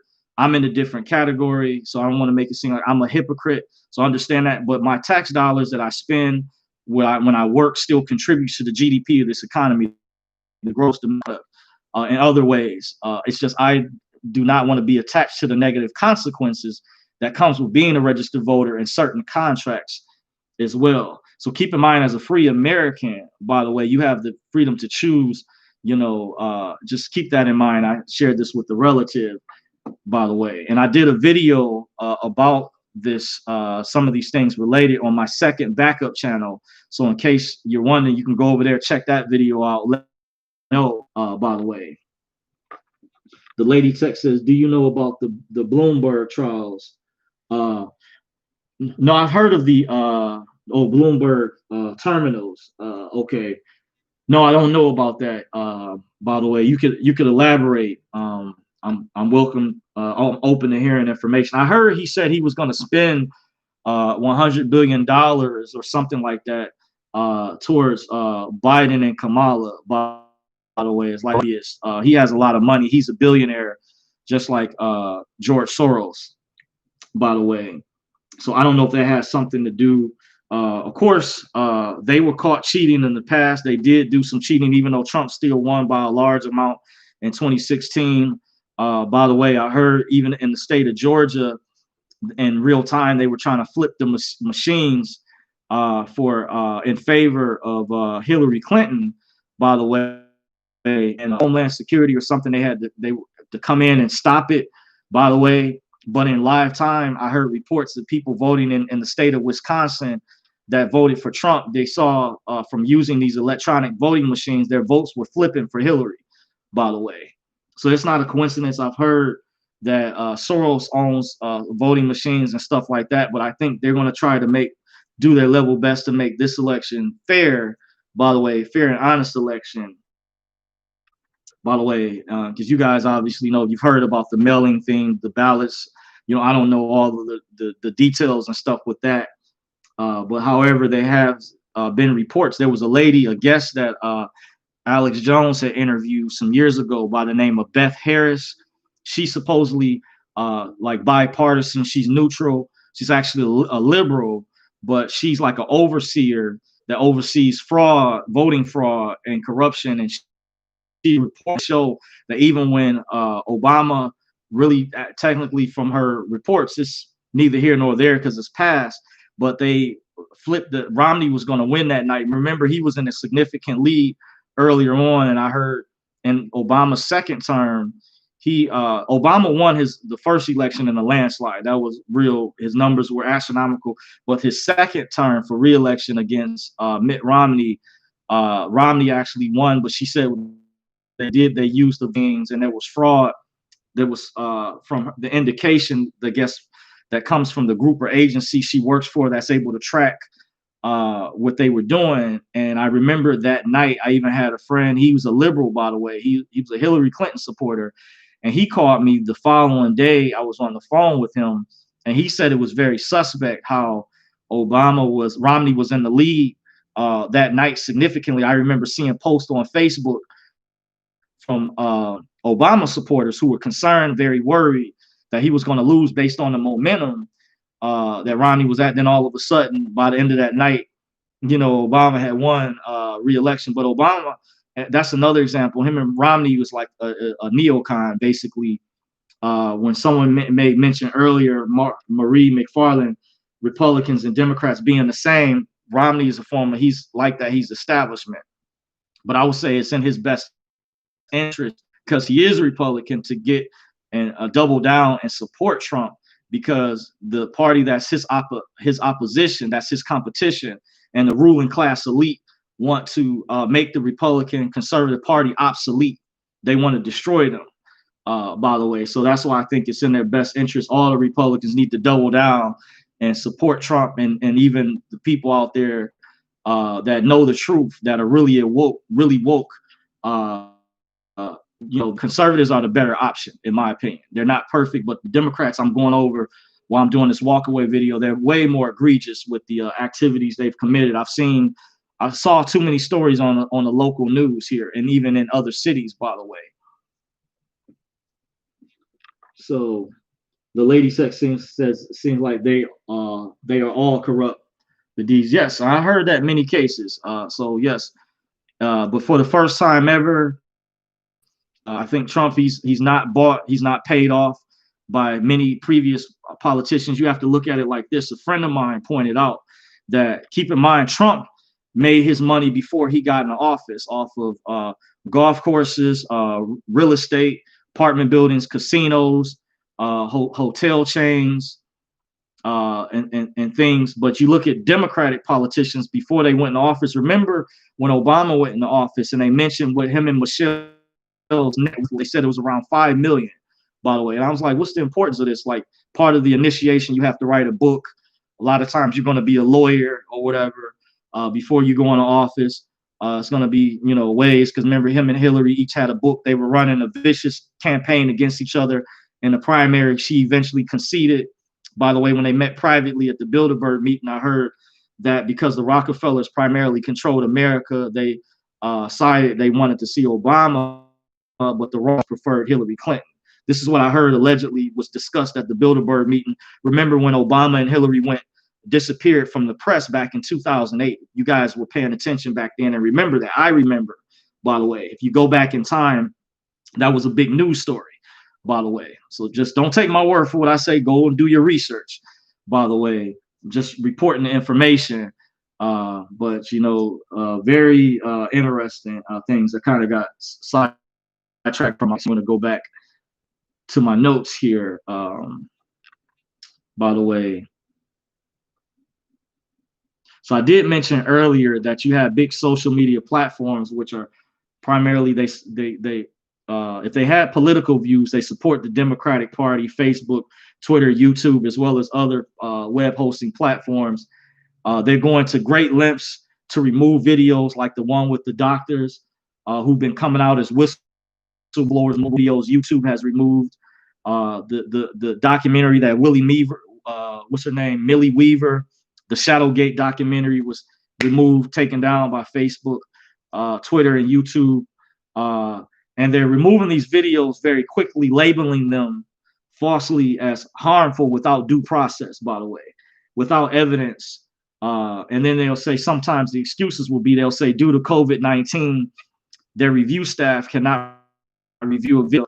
When you contest or challenge them on the legality of why they are quickly removing these videos, by the way. So why would they, you have to think, why would they be removing these videos so abruptly, quickly like that, especially with these doctors coming out as whistleblowers? If the left, if they were telling the truth, if they were really honest, by the way, because they have this index check, this fact check thing, Snoops allegedly, you have to question them on that. That's why I say go back and do deeper research and investigate. Why is the left doing that? Because they want you to believe only what their narrative is, by the way. Why are they going to these great lengths to do that? You have to question these things. This is another reason why I'm fleeing. I'm running from the left, the Democratic. I will never come back, by the way. Never, ever come back if they're going to these great lengths to do that. Lady says Shadowgate was awesome. Yes, I agree. Even though I got to go back and finish, it was quite long, but very excellent information, very well put together by Millie Weaver and I think what's her name, Tori, that worked on that, and the other guy, Bergie. Can't forgive me if I'm not pronouncing their names correctly, but they did an awesome job with that documentary. If you haven't saw it, you can go to band.video. By the way, let me see if I can post the link in the chat section.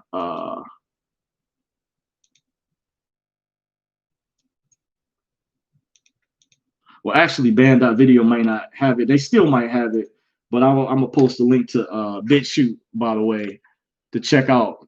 There's other web hosting platforms you guys want to get on as a backup too, that have been an answer to some of the censorship going on.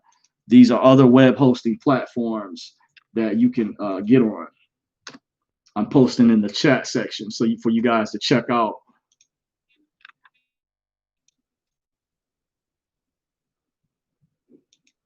Here's an alternate URL link to band.video, by the way. That alternate URL link, they said they're gonna come out with other ones, newer ones, if you have trouble getting into band.video. And there's a way to download the app to your phone. By the way, there's a way to manually do it. I don't remember all the details, but they may still have the video up. You can maybe look up videos, tutorials, but they report on, in my opinion, real news, what CNN, MSNBC won't talk about. They're, as independent media, by the way, this is to bypass these technocrats that control these big tech giants that want to control the narrative, by the way, who are oftentimes removing these videos, like with the doctors that were coming out as whistleblowers, telling the truth about COVID, and other videos that are given obvious evidence. This needs to be concerning. This is another reason why I don't support the Democratic Party, because they're not speaking against that. They're not doing enough, by the way. So why would they go along with the censorship, which this happens in communist countries such as China and North Korea? And they even disappear people over their political views. Why would I support a party that does that? It's coming from the left, not the right, by the way. This is a fact. You can double check. So to go over some more information, by the way,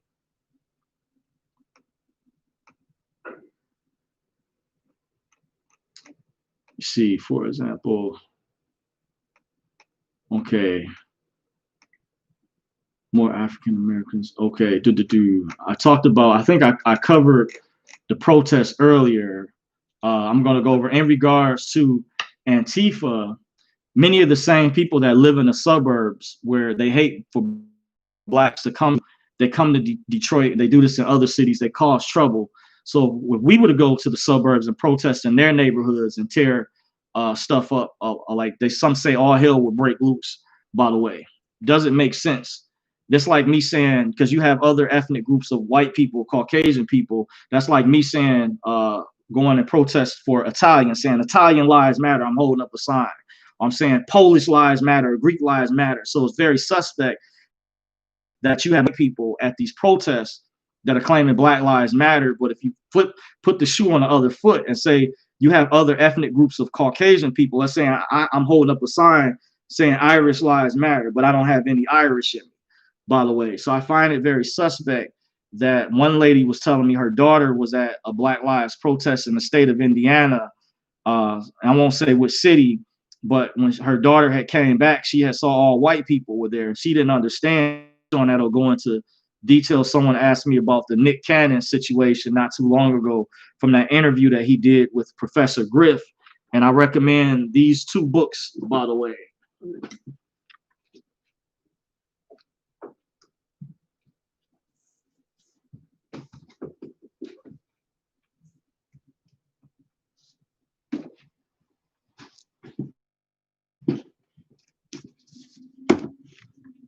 This is part 2. This book called The Secret Relationship Between Blacks and Jews. Also recommend, this is part 1. This deals with the transatlantic slave trade, by the way. If you can still find this, look on Amazon or eBay. I heard a friend of mine told me they banned this or tried to censor this, but this is called The Secret Relationship Between Blacks and Jews. I'm not a member of the Nation of Islam Historical Research Department, put out these books many years ago. I have a friend who is friends with a Mason, a traveling man, someone who belongs to this organization here. And I heard the same story from someone else. By the way, trying to get this camera. I don't know why the lighting to adjust.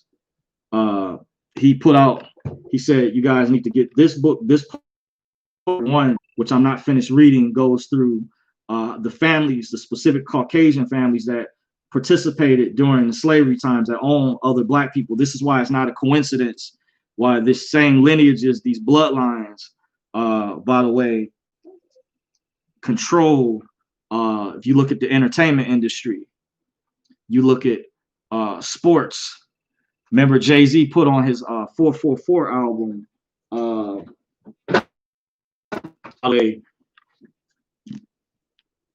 many of these bloodlines, while they own most of the properties in the country. By the way, this is not a coincidence. What Nick Cannon spoke about, I could have done a separate video to delve into that. Nick Cannon was telling the truth, by the way. You know, he did a separate video with Kanye West, by the way. You guys should check out. By the way, I'm just saying, I'm not trying to sound offensive. I did give a disclaimer, by the way. But if you want to boil down to who are the real enemies, it's certain particular bloodlines and lineages. If you get into studying and learning the last names, learn the etymology of people's surnames, where they come from, as much as possible, even though there's significant portions of people mixed into the population. But this traveling man that my friend knew, who belonged to this organization, by the way, right here, told him to get this book. And I heard the same thing years ago from another traveling man that privately.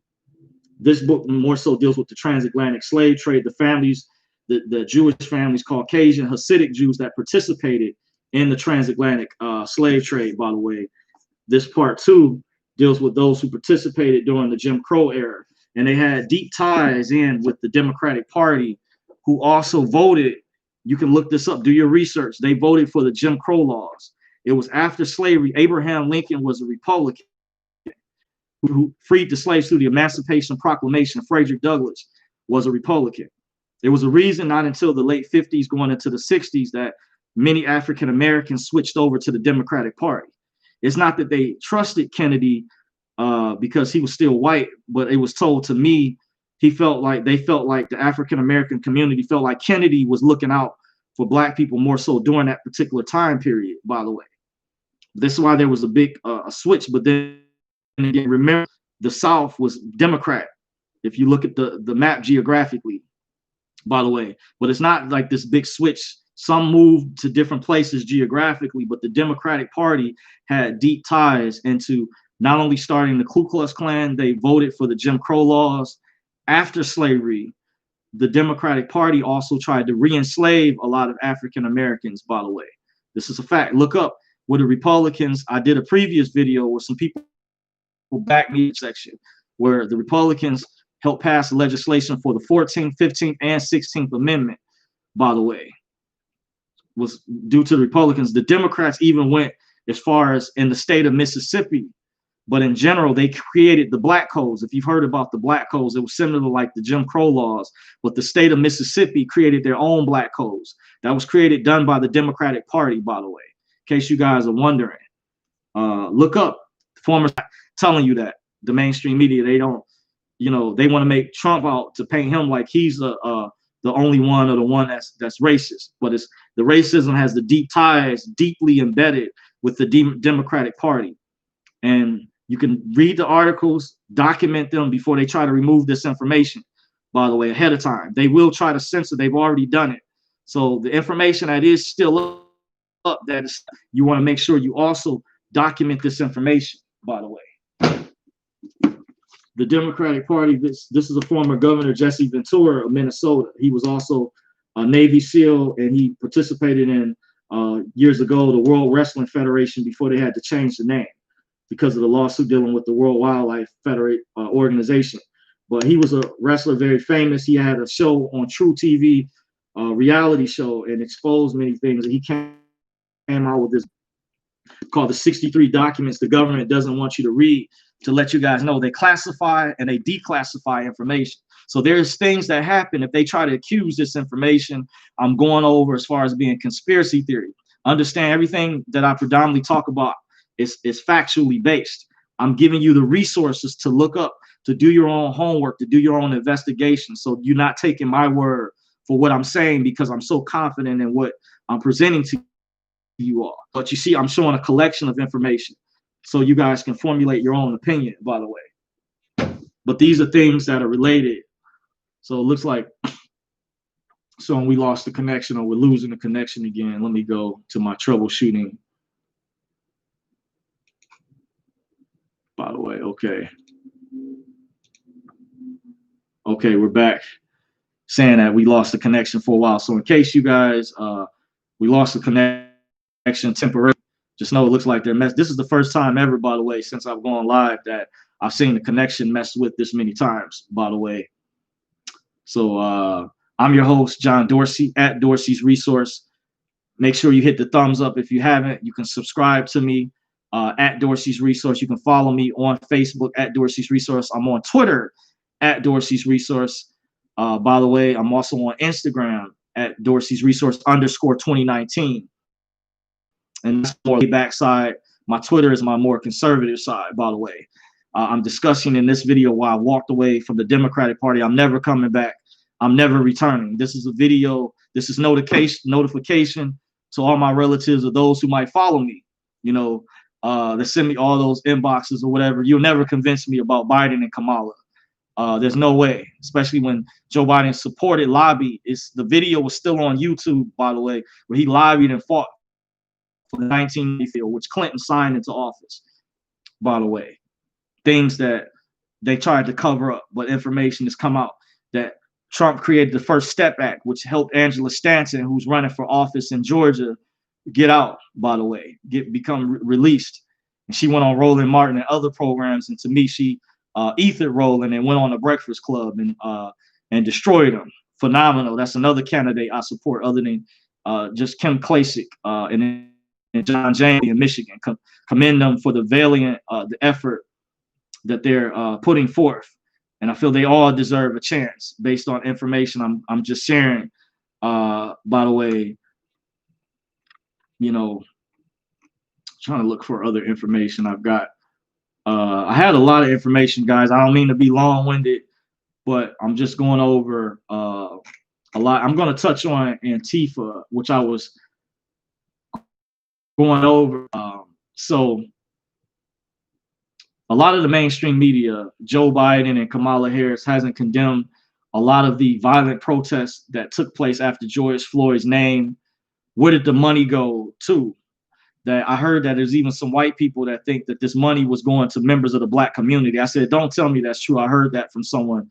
That could have been a form of reparations, but I heard George Floyd's family didn't even receive any of that money at first. Maybe by now they could have, or whatever. I heard Jacob Blake's family, but what did they accomplish when more people innocent protesters. People got killed after that off of one person, by the way. And it was police officers that agreed that Derek Chauvin was wrong, clearly, for what he did to George Floyd, by the way, but still faced major scrutiny, by the way. So we need to know, in my opinion, how much of that money went, for example, did that money go to help Black communities if they claim Black Lives Matter? Since a lot of people in the Black community suffer from issues related to financial problems, wouldn't it help to a degree for that money, or to make sure that that money that they raise from these different instances go to help, to Black people in particular? This could have been a form of reparations with all the money that's raised. But someone had pointed out, had shown how a lot of this money was being refunneled into the Democratic Party, into their politicians, by the way, that are increasing their paychecks. When many of these protests turn violent, it becomes a riot. It is no longer a protest, and therefore it's no longer protected under the Constitution. Rioting is violence, so therefore it's a crime. Understand there's a distinct difference. I think they still, in my humble opinion, it was peaceful at first, what I noticed after George Floyd happened, because it was worldwide. But then remember, it took a turn for the worse. It just went extremely violent. It went from 0 to 1,000 quick, just like that. And I think they still would have had a major effect, even with the peaceful demonstrations. The peaceful protests had a major effect before it turned extremely violent, by the way. But I think that's very concerning, just in my humble opinion, that I support Black Lives Matter. I think it should matter. However, there's a difference between the organization's ideology, which I don't agree with, that wants to get rid of the nuclear family structure, by the way. There's a difference. So I support Black Lives Matter. Yes, they should matter just as well as Blue Lives Matter. All lives should matter. But however, the ideology of Black Lives Matter, I don't agree with. That wants to get rid of the nuclear family structure. That when I went into the history earlier about feminism, funded by the Rockefeller family, that created a wedge, which a lot of Black women have abandoned, Black men that have co-signed feminism and received benefits and stuff. And are so selfish, they don't care. They use Black men at their expense. And a lot of these protests have used a lot of Black men to push their agenda. Even other groups have come in, foreigners, LGBTQ, as a bait and switch, will come in and champion their causes, by the way, but will claim Black Lives Matter, but will push their causes there. And we Black men, heterosexual, straight Black men, contributed a lot to the struggle years ago. As a friend of mine pointed out, we should be receiving a benefit when it comes to divvying up the spoils. We should be receiving some type of benefit. There should be some form of Black reparations for Black men in particular, we could argue, because many of my uncles, my ancestors, were just as much involved in the struggle. So why are we not benefiting to this day? But we have the court system is biased against us. Child support. There's a demographic of Black women who support feminism, who support the destruction of the household. Black boys have to be raised by their mothers. Females are first energy. They're the first person that child sees. That's supposed to be the teacher. So the problem goes back to, the problem ends where the problem begins. I'm just pointing out, these are my grievances, why I left the left. I'm never coming back, by the way. And these are the reasons why.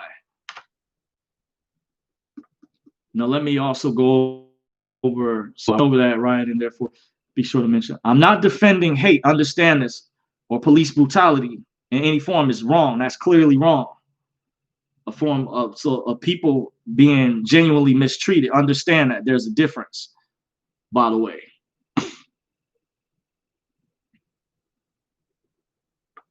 Okay, let's see. Okay, we lost the connection again briefly. So understand, I'm not defending brutality, but I'm not defending hate, but I'm just pointing this out, that when a protest turns violent, it becomes a riot. It's no longer a peaceful protest, by the way. And that's very concerning that the left co-sign this. They want Trump to disavow so-called white supremacy, but they won't disavow these violent, not peaceful, but violent so-called protests, riots, looting, destruction, and people being targeted, hurt, That's clearly wrong, by the way. There's a distinct difference that needs to be made. So the message I'm trying to convey is the globalists, the ruling class elite, are using the police as a scapegoat by hyping this up in the media, by the way. The siege anarchy is disguised as anti-racism and anti-police brutality. So whenever you see these protests immediately turn violent, this is a cover for their ulterior motive. This siege will emerge as a sustained attack on a segment of the American people who are covertly being bullied into supporting their communist overthrow agenda. You see, let me go over this again. The message I'm trying to convey is the globalist, aka ruling class elite, the criminal syndicate, the Illuminati, by the way, they're funding these anarchist groups. There was a historian many years ago named Michael Terry, and watched part of an interview. He was being interviewed and he said these globalists are funding anarchist groups. So they're using the police as a scapegoat by hyping this up through the media, which they control, by the way.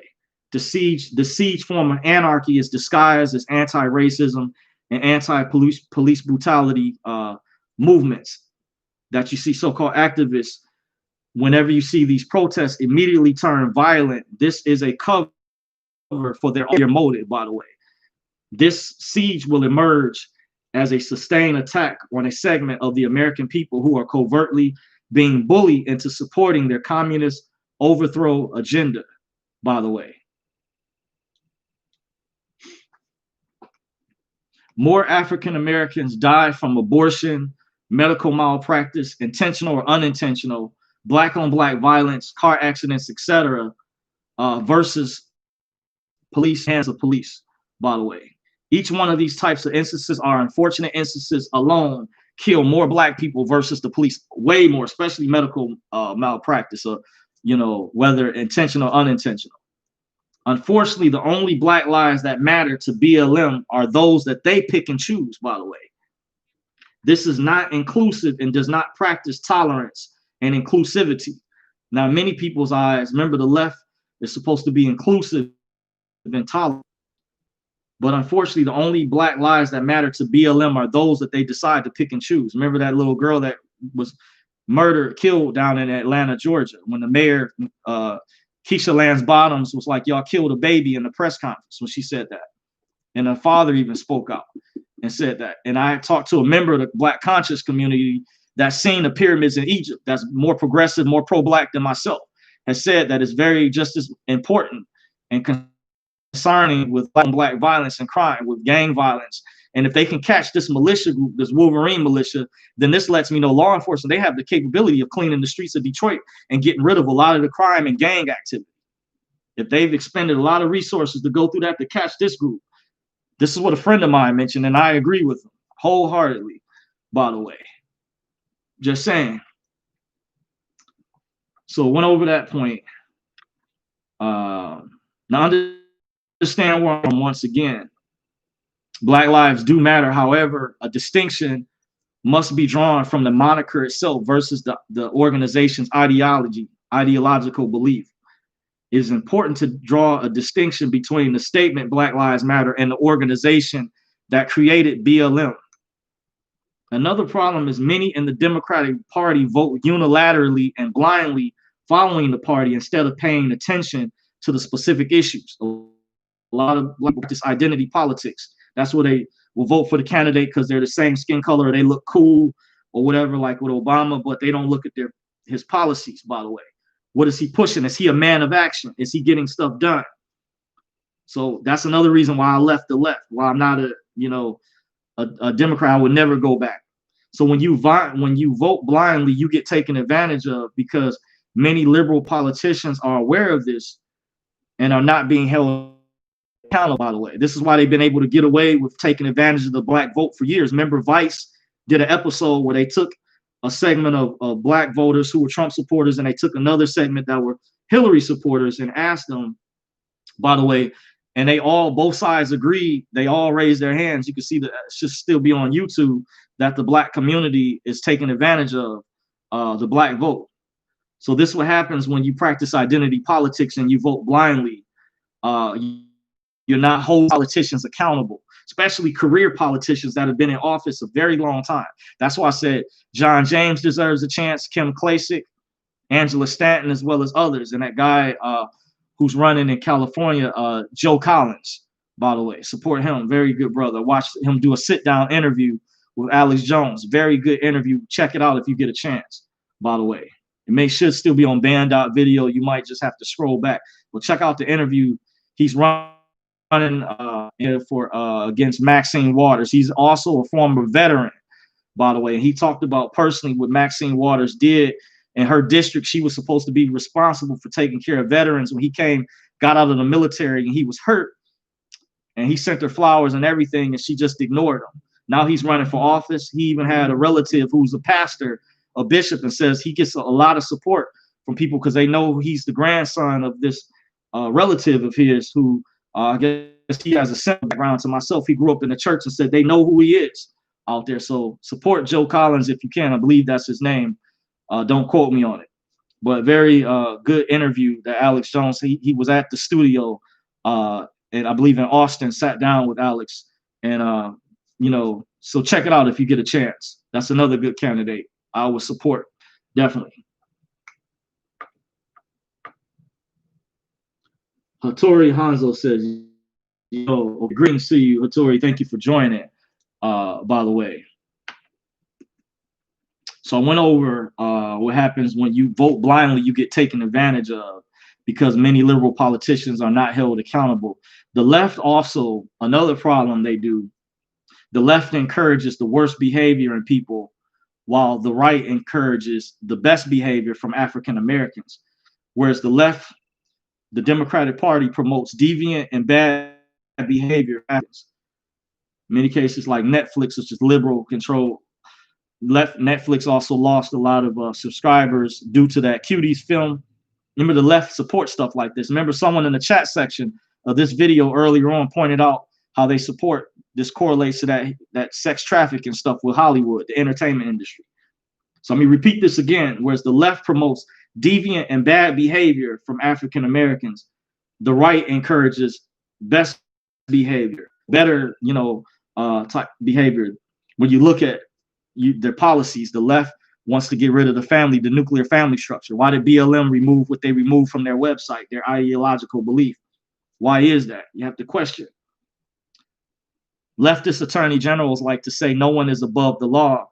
However, they've been proven to ignore rampant corruption and misconduct when it comes from one of their own, by the way. When it comes from one of their own, Democrats don't want a solution to the problem. They just want to profit off of the issues. They want to drum up the issues, pushing the racism narrative to gain more power off these divisive issues. So what I'm saying is the Republican Party, which is not perfect, however, it has a better pathway. It's a better option all the way around, by the way. Does it right all of the wrongs? No, it doesn't. I'm not saying that. However, Democrats don't collectively address of all their supporters, like me being an African-American man like myself. An Angry Man did a video the same night before I went live and it's talking about the same thing. Check out his video if you can, if it's still up or if it uploads. I don't know if he's gonna have it on his Patreon account, by the way, but check out that video if you get a chance. I'm gonna check it out again. I was watching some of it before I went live with this video. He made some very excellent points. I think more powerful points than myself, so you would get a different perspective. His channel is called Boss Talk Radio, by the way. So I'll give him a big shout out. Let me go see if I can pull up his channel if he's still live, by the way.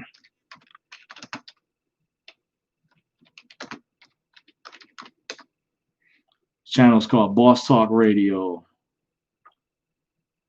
Oh, yep, it is uploaded. Okay. I'm gonna pause. I'm gonna put the link in the chat. But this was a real good discussion he had, by the way, to show you guys I do my research and I can back up, verify what he's saying. He can back up a lot of what I went over.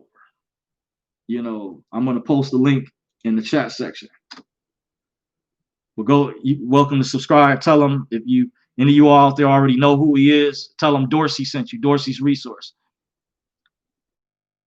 give him a big shout out. He didn't ask me to do this, but I'm just showing the validity, which you normally are not going to hear. But he's somebody that has a similar experience, that grew up in the hood, the ghettos, from the streets, the mean streets of Detroit. I'm also from Cleveland, but I grew up in the mean streets of Detroit. From the hood, you get another hood perspective, but an intellectual way.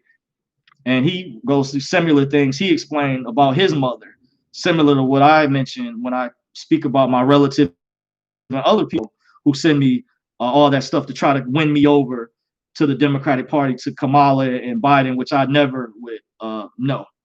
No way. But just check out Angry Man. I posted the link in the chat section. So hopefully after this video uploads, go check out that video, because I may even download it. Has some very good information. He's already at like 3.1 thousand views. So big shout out to Angry Man. That's the name he goes by, Valdez over there. Been following the channel for a while. So let me see if there's some of the other notes. So I mentioned the Democrats, they keep pushing the racism narrative to gain more power off these divisive issues. So I went over, the Republican Party has a better pathway all the way around. Does it right all of the wrongs? No. However, Democrats don't collectively address the needs of all of their supporters. For example, they will use Black men's deaths at the hands of police as a prop, or even Black women, like in the case of Breonna, or many instances, Sandra Bland. But they will turn around and champion another cause, such as women's rights, LGBTQ, immigration, which is, I pointed out, Elizabeth Warren did. She talked about when there was the reparations bill, and by the way, Trump put a proposal together already to, I think it may be executive orders. A sister sent this to me in the state of Illinois, by the way. I didn't know anything, and I heard about it. I didn't report on it, but a few people did. This proposal what he planned to do for the African American community, and he was going to make Juneteenth a holiday, by the way, which I saw in a proposal, which is really powerful, right there, and some other things to try to help right some of the wrongs that was done to the African American community. But you had Elizabeth Warren, for example, when the reparations talk was going on last year. Remember, it was around the time of Juneteenth, the ADOS movement, hashtag ADOS, American Descendants of Slavery. That's what that's an acronym for. And she turned around and said that she would champion reparations for the LGBTQIA movement. This is what Elizabeth Warren did, by the way.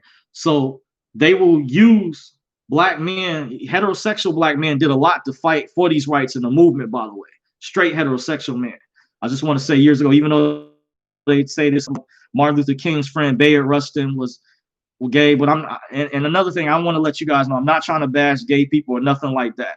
I have friends who were like that in the past, but I'm just pointing out that these particular issues, these candidates will come to the Black community and they will promise milk and honey, bubblegum and flowers, peaches and cream, but they'll champion causes of other groups, by the way. It's like a bait and switch. And I witnessed this firsthand from Elizabeth Warren, by the way, in the ADOS talks when the hearings were happening last year. So I just want to say, historically, a friend of mine pointed out, when it comes to divvying up the spoils, Black men, those heterosexual Black men, we were on the front lines. Those of us who are alive today, our uncles, our grandparents, we deserve the benefit. They fought in the Civil Wars. They worked the grunt jobs. A lot of Black men were inventors of things. So when we have a system that targets us, women within our own community, we want to see the Democratic Party, and Ice Cube was on Dr. Boyce Watkins' show, by the way. Even though they say both parties don't do anything, but I see the Republicans as the lesser of two evils. The Democratic Party, this is why I'm doing this video to explain, to go delve further into what is not oftentimes spoken about. Other American men, Black men, melanated men have expressed these same grievances that I'm explaining, by the way. So I see King also in the chat says, bro, thank you for taking the time out to teach and enlighten. Blessings. Appreciate you. You know, I'm just saying, you know, where we deserve, because I told one of my subscribers, I still do believe in reparations. I had a subscriber, I appreciate you guys. I have subscribers from all different walks of life, by the way, background. So I try to, you know, not I try to keep it real, by the way. So I was having a conversation with the subscriber. This was a while ago, and he's of course a Trump supporter. And I let him know behind the scenes I support Trump overall, but I let him know he didn't agree with the reparations thing, and that's fine. I didn't get triggered or nothing. I mean, everyone's welcome to their own belief, but I do feel at the end of the day, I can't abandon my, you know what I'm saying? Just like they have a thing locally where the Polish people have like Pushki Day, where they practice group economics and foreigners, the Arab community. Someone even told me they worked with some foreigners and said that they support their own. They didn't even come to a barbecue that they were invited to. This black family was having a food event, and they told them that they only support their own. So to show that they are, loyal to practicing group economics, which I've supported black businesses before, and I will try to do that. And I said down the road, if my investments come through, if my ship sells through, I would like to help out my community of people. It's like your own family, your personal family. That's why you will have a certain love for your children, your kids, your immediate loved ones, by the way. But since the Democrat wants to break apart the family structure, I'm still single. I would like to have a family one day. That's another reason why I don't support the Democratic Party, and I would never go back until they change their stance on that. I'm never coming back. By the way, I'm for God, family, and the Constitution. It's no reason. I explained to a friend of mine that I should be single at this age.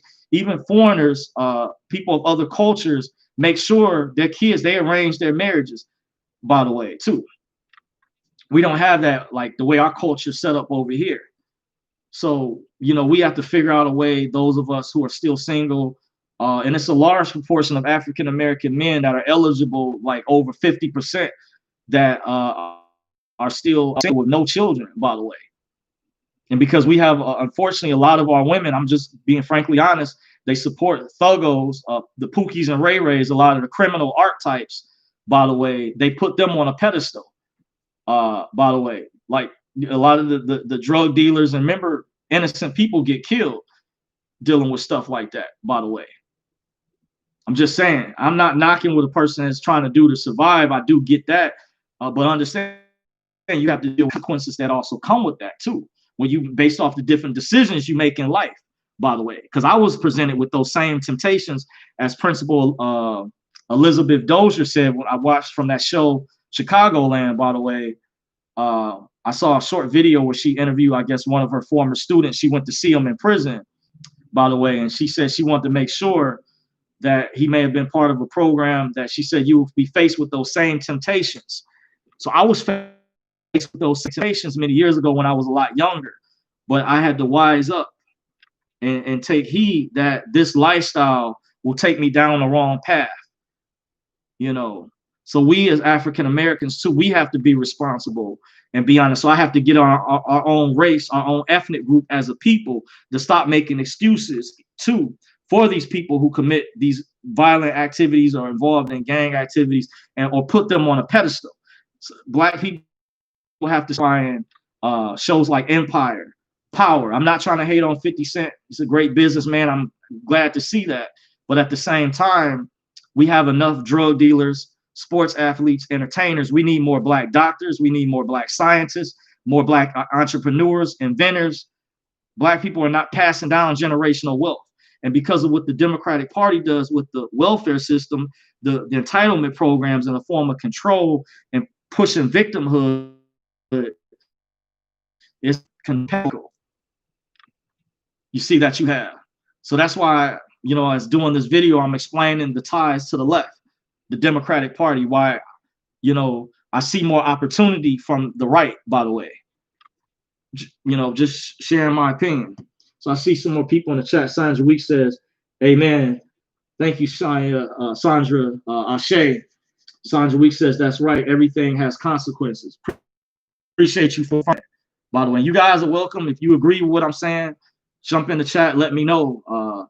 By the way, Sandra Week says, in the last days, they will call good evil and evil good. Yes, we're definitely in the last days. I was listening to, for example, not to get off topic, but to correlate with what you're saying, economist guy named Bo Pony was being interviewed, by the way, that he has a website where he teaches about precious metals, the commodities market, buying physical gold and silver, and gives predictions like with cryptocurrencies for those who are able to pay for the information. But he gives good free information, and he came up with this PDF file that's a chart of some of the things, that are to come down the road. I think it was a good breakdown based on some other information that I have come across, by the way. And that's what it appears as though, and the left is doing just that. The Democratic Party, in my opinion, where they are putting the corrupt people, the bad people on a pedestal, but I don't want to make it seem like, what I'm saying, I'm on a moral high horse or whatever, or I'm perfect or anything. We all may have our flaws, but overall, this is why I lean more to the right versus the left. To me, they're selling snake oil. I'm going deeper into, I've got a lot of notes compiled already. I mentioned earlier, they use black men's deaths at the hands of the police as a prop to champion another cause such as women's rights, LGBTQ, immigration, which don't focus on solving black people's urban problems such as poverty, high crime, lack of fathers in the household, abortion, high jobless rates, etc. So, and I will also add that these systemic discriminatory practices also come from the banking insurance institutions too. That I think Black Lives Matter should pay more attention to protesting, like Chase Bank and others, State Farm Insurance, Progressive, Allstate, Liberty Mutual Insurance. The systemic discriminatory practices. That's why if you look at the bill that they had to pass in Michigan where the governor got involved, that's one of the things I commend Governor Whitmore with. And I like one of the things I can commend, with candidates I might not agree with overall, I commend their partisanship with that bill that she worked on. And Rashida, when she went, I saw that video where she went and told those CEOs off. I think that's good because a lot of these egregious practices and systemic racism and discriminatory practices come from the banking and insurance institutions, which you can trace back to slavery, to the transatlantic slave trade, by the way, which JP Morgan, I was told, has ties to the East Indian Company, a company going back years ago when they were using zip codes and people's credit scores based on the decision whether they would loan you money or give you a lower insurance rate premium. By the way, I need to see more of that specifically being protested on from the Democratic Party if they want to win me back, by the way. But I don't see enough of that. So I went over that already. I thought how Joe Biden and the Democrats, many of them supported the 1994 crime bill that sent a lot of black men and women to prison. Leftists also love free speech until you disagree with them. I kind of touched on this earlier. When we talk about the manipulation of black people, they preach tolerance and acceptance. However, their actions in many cases are consistently biased towards those who don't share the same political ideology, by the way. They even go as far as to remove your whole videos from Facebook now, Twitter. They call it or label it as hate speech. Be sure to mention there's a segment of the Caucasian Jewish population and Jewish elite in the entertainment industry who use black people as their pawn, by the way. Remember, I went over this book earlier, these books.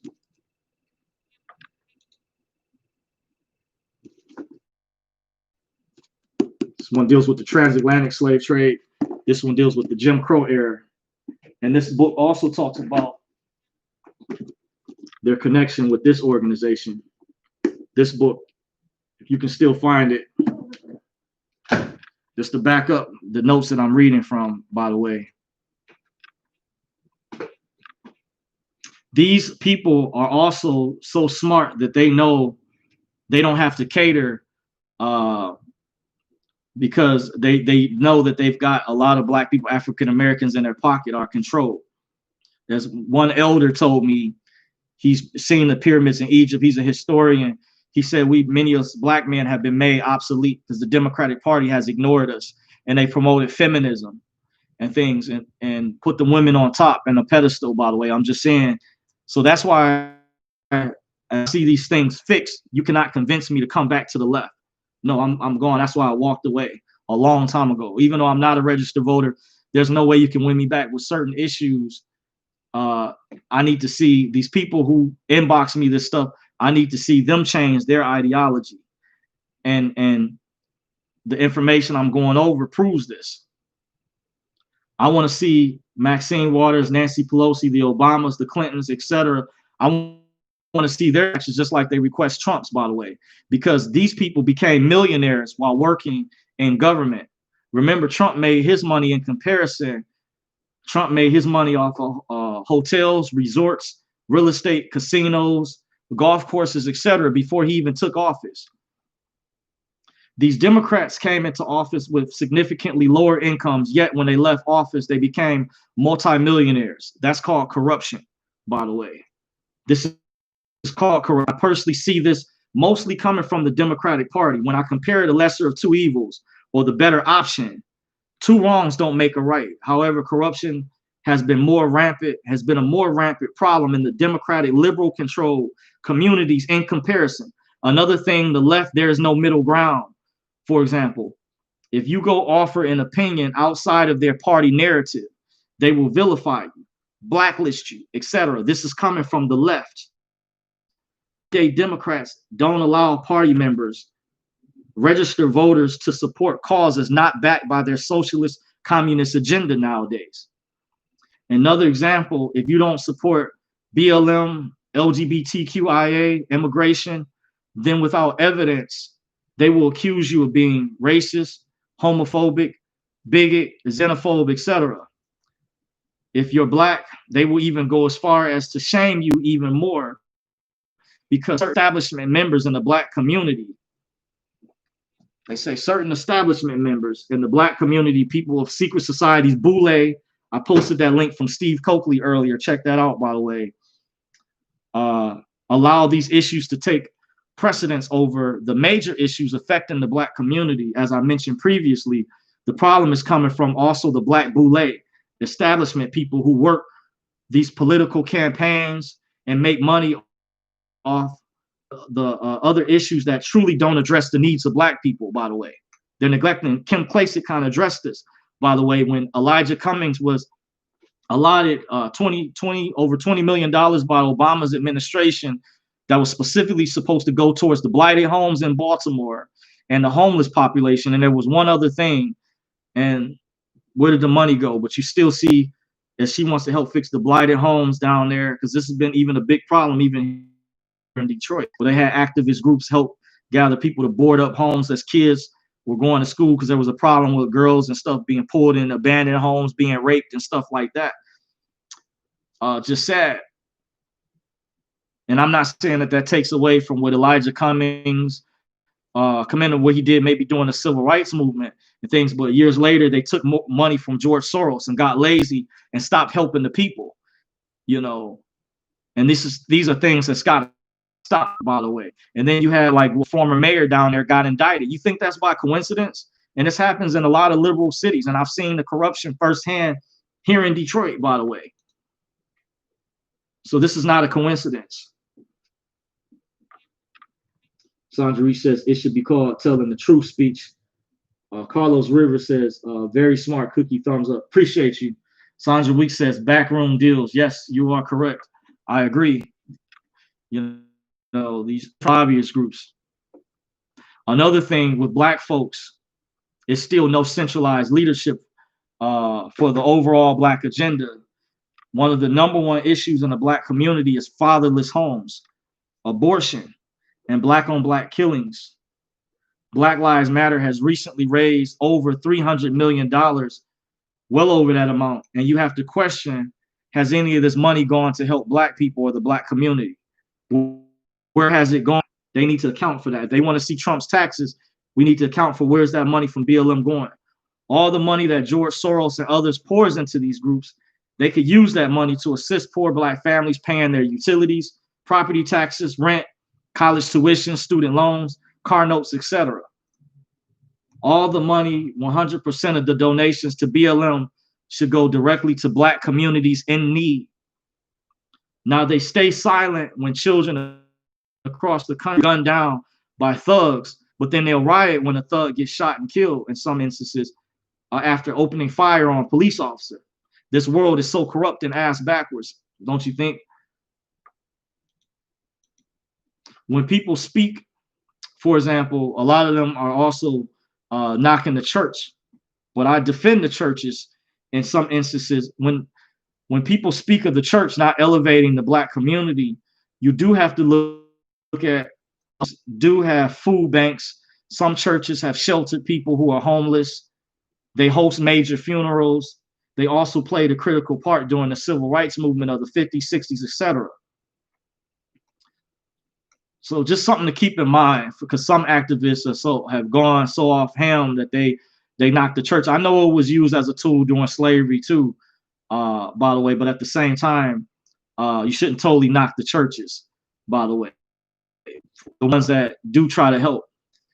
But many of these Democratic, liberal, progressive party preaches inclusivity, tolerance, yet whenever you disagree, they are the first to exclude you. They won't show tolerance to anyone who has a strong differing opinion, by the way. I see this firsthand predominantly in the majority of their followers' ideology. The one thing Democrats fear is free-thinking Black women. I saw the sign that a girl was holding up to disarm the police. Yet let's disarm the police while armed thugs are roaming the streets, killing Black babies in Atlanta, Chicago. We should have that. They said they should have that same energy for George Floyd. But many of these people being violently killed, murdered off these streets, if they have enough manpower to catch these militiamen, then Gretchen Whitmer and the government, the Attorney General, they have the manpower to clean up the street stuff. So just something to think about. You know, is a controlled opposition when it comes to the left. It's a circle within a circle that's financing these world wars and chaos. But just looking at some of the solutions to things the Democratic Party has been involved with that can do to change things to help out, by the way. Sandra says, yep, very backwards. Says some churches are sold out to BLM. Yes, you are correct. And some synagogues as well, by the way, because remember, as I went over earlier, this book, The Secret Relationship Between Blacks and Jews, this was put out by the Nation of Islam. And no, I'm not a member. On a side note, they didn't ask me all of these books I've been shown, by the way, and this information. I want to let you guys know. I did give a disclaimer, but I want to put on the record, no one put me up to this. I'm not getting paid by George Soros. I'm not getting paid by Alex Jones or no one. I'm just as a concerned American, by the way. Looks like says we lost the connection. It says your connection is unstable. Please wait while we try reconnecting. Okay. But I want to let you guys know I'm not getting paid by anyone. This information I'm sharing, I'm reading from notes that I've already compiled as a concerned American, as you call citizen, that wants to inform people of the real correct information that they're not getting from the mainstream media. But this book, especially in this book right here, might talk about, this one might talk about the 501c3, but it definitely talked about some of this organization, by the way, how they use these secret societies. Also, my friend that's a historian put me up on this. The first Black nationalist organization used to spy on other Black people and inform on them, act as informants during slavery times, was Black Hebrew Israelites. I had a situation at my job where right after Trump had won, or maybe prior. No, I think it was after he had won the election. I had a conversation with a coworker back in 2016, and this coworker, was coming from, like, he was a pro-Black perspective. And when I told him about some information I was concerned about, and I told him about my YouTube channel, he had snitched on me at the time. I found out when I had to go meet with, because at that time I had recorded a lot of videos in my security uniform. And they asked me at the time when I had to meet with the directors to take the videos down. But she also mentioned and the other manager that was there, that someone snitched on you. They wouldn't say his name, but then I figured out who it was. And I discovered that this guy had a connection with this other coworker who was Caucasian, white behind the scenes. So there's people that can be within your own circle, that could be family members or coworkers, that could be agents, by the way. And then this white coworker told me he was good friends with this person. By the way, on a side note, when I was at an alarm, I had to respond to, because that's what part of my job was, to respond to business alarms during that time period. And this guy basically told on me behind my back. So you have operatives out here, agents. A lot of them are part of different secret societies and belong to this organization right here, by the way. But this book, these books talk about, you know, the role that they play, these bloodlines played during slavery. And this book deals with that organization. And they created the NAACP. They created the Urban League, a lot of these organizations to control the Black community too, by the way. You ever heard of the field Negro and the house Negro during slavery times? This is how they have operatives, agents within the Black community to spy, and they'll even use people who are your own family members, by the way. And they look at your Facebook post. A sister I was speaking with in relation to that event that I attended, and she shared with me privately that her and her mom had come across a lady who said that she worked for Facebook. Basically, she was told to keep this under wraps, but she spied and reported on people, informed on them from their posts. So I've heard about the churches being FBI faith-based initiative. So many of the churches, yes, they have sold out. And if you check out Bishop Larry Gator, he has an excellent platform I just recently discovered not too long ago. He's a conservative preacher who I happened to see was on Alex Jones's show a while ago on Band.video. And I've been watching his podcast. I've subscribed to his YouTube channel, and puts out excellent information, and touched on this, how many of the churches are sold out through 501c3, by the way. So I was just so amazed at this information prize, but I'm going over how I've experienced this firsthand. I've witnessed many of these things. Sandra Reese says, read Bill HR 6666. Okay, I think I may have heard about that. Mary Saunders says, I'm reading this book called The Cleansing of America by W. Cleon Skousen, if I'm pronouncing that. Well, Sandra Weeks says, I believe it's 60606. Oh, okay, thanks, Sandra Weeks. I think I've heard about that. That is concerning. And it's interesting, Mary, if you don't mind elaborating on what that book is about. By the way, if you don't mind sharing, called The Cleansing of America, by the way. I would be interested in checking that out. Mark Dice also is working on a book too, by the way. A friend of mine mentioned to me he plans on getting, where he's exposing the connection the entertainment industry's influence in politics with Hollywood, even though sometimes many cases they'll claim that they're apolitical or don't get political, but he's going to explain how they influence and use a lot of their power and things to infiltrate and influence average Americans. So I think that's a good book. A friend of mine told me he's going to let me check it out, where he's thank you, Sandra Weeks, where he's exposing Hollywood, by the way. So I think it's going to be a good book if I have it in my budget. I have one of Mark Dice's books too in my library. I think it's called Big Brother, where it talks about the tech companies, how I saw this coming, how they would use this technology. They weaponized it, by the way, to commit some of the egregious activities and things that we see going on now, by the way, like with Facebook, how they removed the video with the doctors and how they're data mining people and by the way, because I was told, I was talking with the guy years ago that said everybody is actually on a list. Lisa Haven, if you follow her YouTube channel, she's done videos. She's shown the documents and the evidence behind that, by the way. So Mary Saunders says it's saying that America will be cleansed and it will be cut off and no one will be able to enter that is part of it. Okay. Sounds like the New World Order or the One World Government, by the way. And that's some of what Bo Pony's presentation he gave through this slideshow. There's a PDF file. It might be still on his website. I was able to download that talks about the 7 seals and this information. Mary Saunders said it also talks about God and his son. Okay. Thank you for that information, Mary. That's dealing with that appears to be the one world government. And I learned about that information originally from my mother many years ago, from growing up in a Christian church.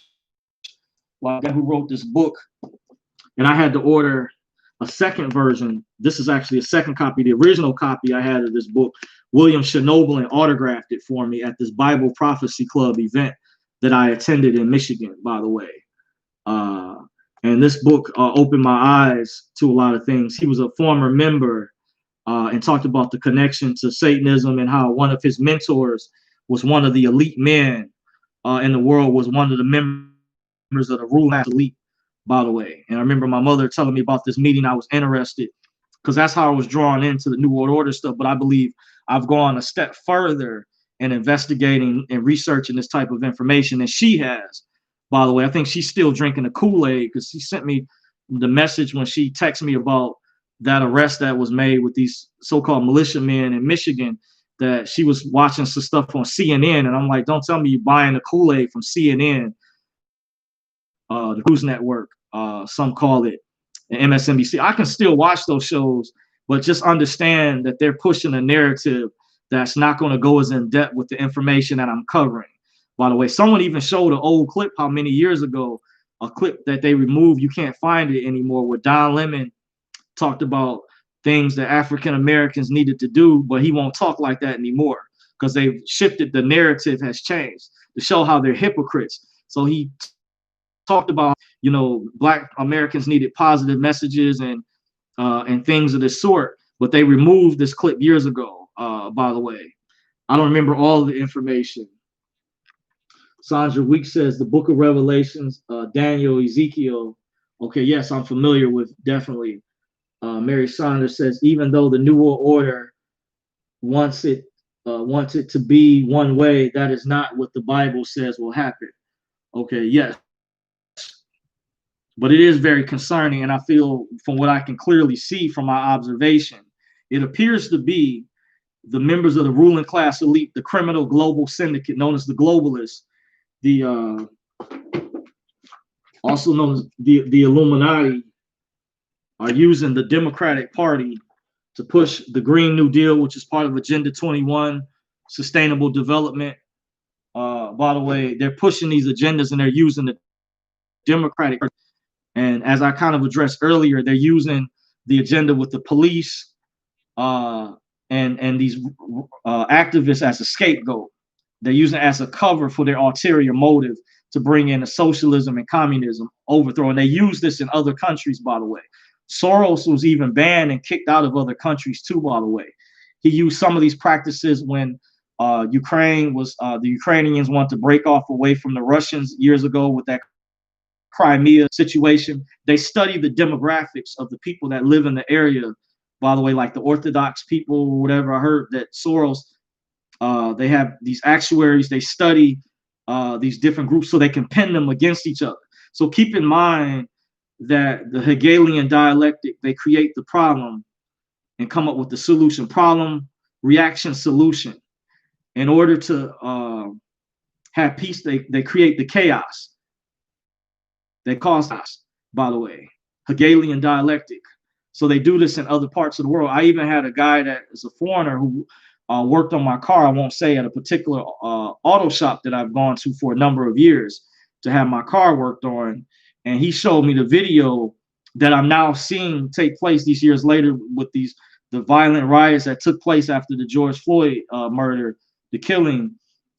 He showed me in another country, because he's from another country, but he served in our, he shared with me privately. I won't say his name to protect his identity, but he's a mechanic, and we talked privately, and he showed me these videos, and I said, wow, it was like these people in this other country were throwing like these Molotov cocktails at the police, and they had them backed into a corner. I was like, whoa, I had never seen that before. And he showed me this some years ago. So I'm actually seeing this take place now this year. So this foreigner, I witnessed from experience, this guy, I don't know, he's a cool guy. He's from another, I don't know which country. He might look pass for Caucasian, but he lives in an area outside the greater Metro Detroit area. He's a real cool guy.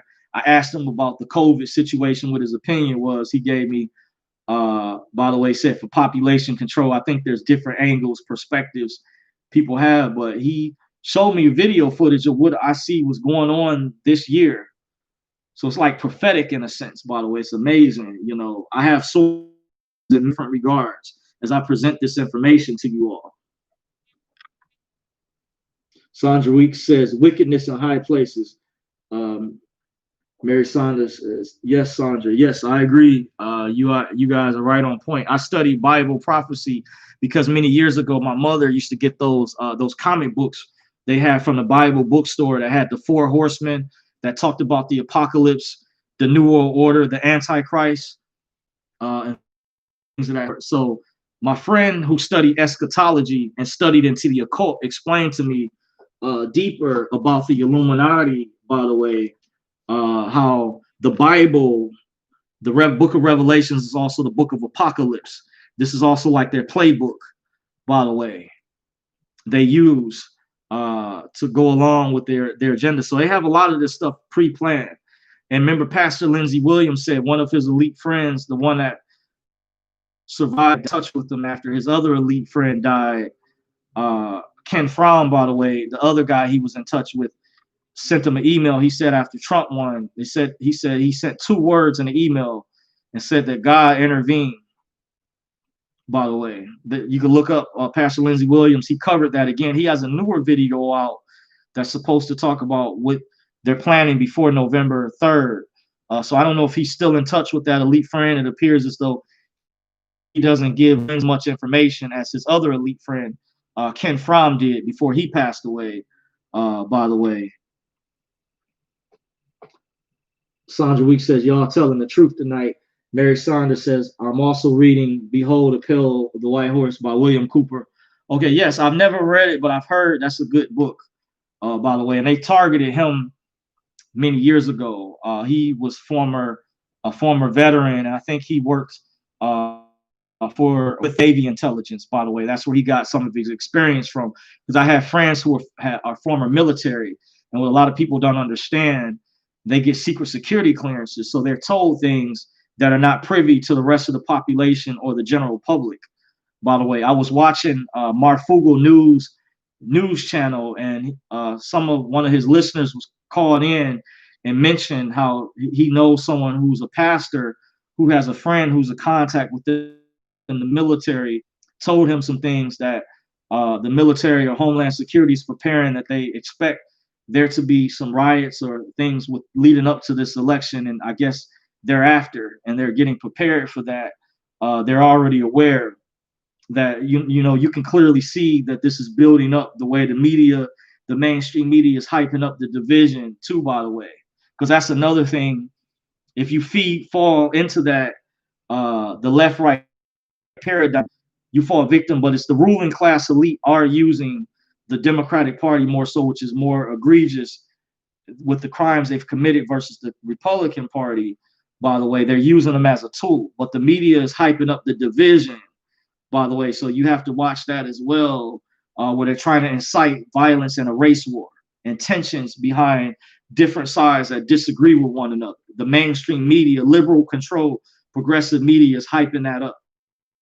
So it's clear, by the way. So going over the rest of my notes, I'm gonna have to get ready to shut things down, guys. I'm actually got to get ready to head into, I call it the slavery plantation. So I'm going to try to run through some other notes that I have so far. In case you're joining me, I'm your host, John Dorsey, at Dorsey's Resource. You can subscribe to me if you haven't. Hit the notification bell in the lower right-hand corner. You can follow me on YouTube. Make sure you subscribe. Don't forget to thumbs up if you haven't. You can also follow me on Facebook at Dorsey's Resource. I'm also on Instagram at Dorsey's Resource _ 2019. That's my more liberal, laid back side. My Twitter handle is at Dorsey's Resource. Should be in the description box of this video. Check the description box when this video after it uploads. And those are the places to take you where, if you want to follow me on those platforms. Twitter handle is like my more conservative side, by the way, versus my Instagram account, which is more laid back. Both of them are laid back, but that's the difference. Is just letting you guys know, if you want to follow me on there, you're welcome to. I appreciate you all joining, all my current subscribers. Don't forget to hit the thumbs up.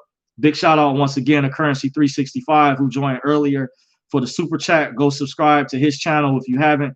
He puts out good information to update us about the GCR, what's going on. Appreciate the work that he's doing over there, as well as others, by the way. Mary Saunders says, be safe. Appreciate you, Mary. Rachel Gaines says, hello, Dorsey. I wish that I knew you because I would sit and talk with you for hours. Wow, you are very intelligent. Thank you. Appreciate you, Rachel. Mary Saunders says, good night. I appreciate you all for joining. So I'm just going to go over a little bit more information, but I am getting ready to shut things down, by the way. So this is last call. If you guys to jump in, if we have time, I will try to jump in if I have time to acknowledge you. If not, you guys will have a chance to join me again whenever I do Q&A sessions and I go live again. I'm just going over information. While I left the left, I'm never coming back to the Democratic Party. While I walked away, that's the topic of this video that I'm discussing, by the way. Went over a lot of information, by the way. I want to say what I heard about Charles Barkley.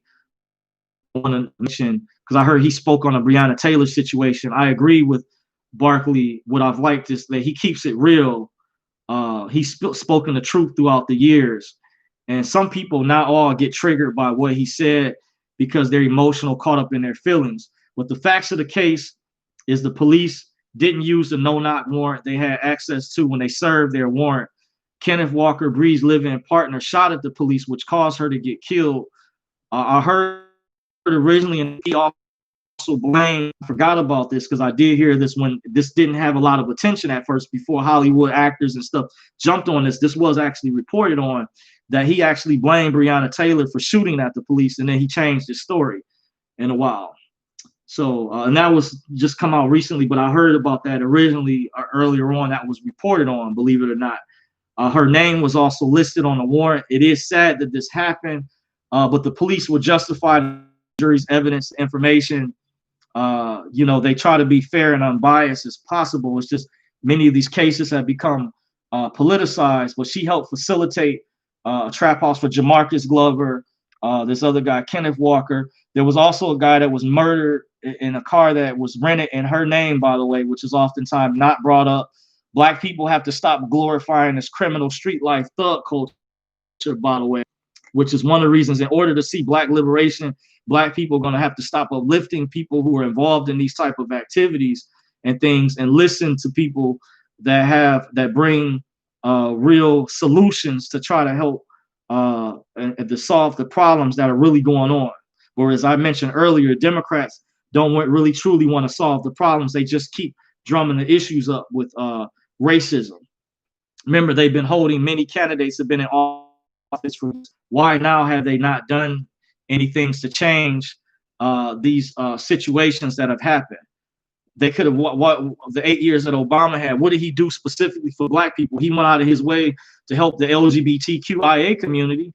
When some Black people say, oh, Obama couldn't help the Black community or whatever. Remember, he said he was the president for everyone, like to try to excuse him from specifically helping the Black community.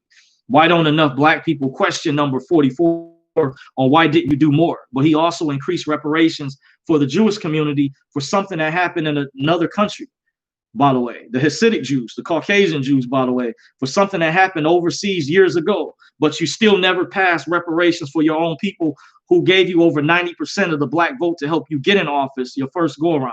And it was mostly predominantly heterosexual, straight heterosexual Black men who fought in these wars, fought in the civil rights movement, who are not benefiting from the Democratic Party's policies and egregious activities for promoting feminism, by the way, that promote child support, the court judicial system, which is biased towards Black men. That's why I would never be a Democrat, never support them, by the way, because their party, their policies have especially not assisted the people, the Black men, heterosexual, straight Black men years ago were on the front lines, getting their asses whooped, getting sick by dogs, being lynched, etc., that led to these benefits that's going to benefit all these other groups.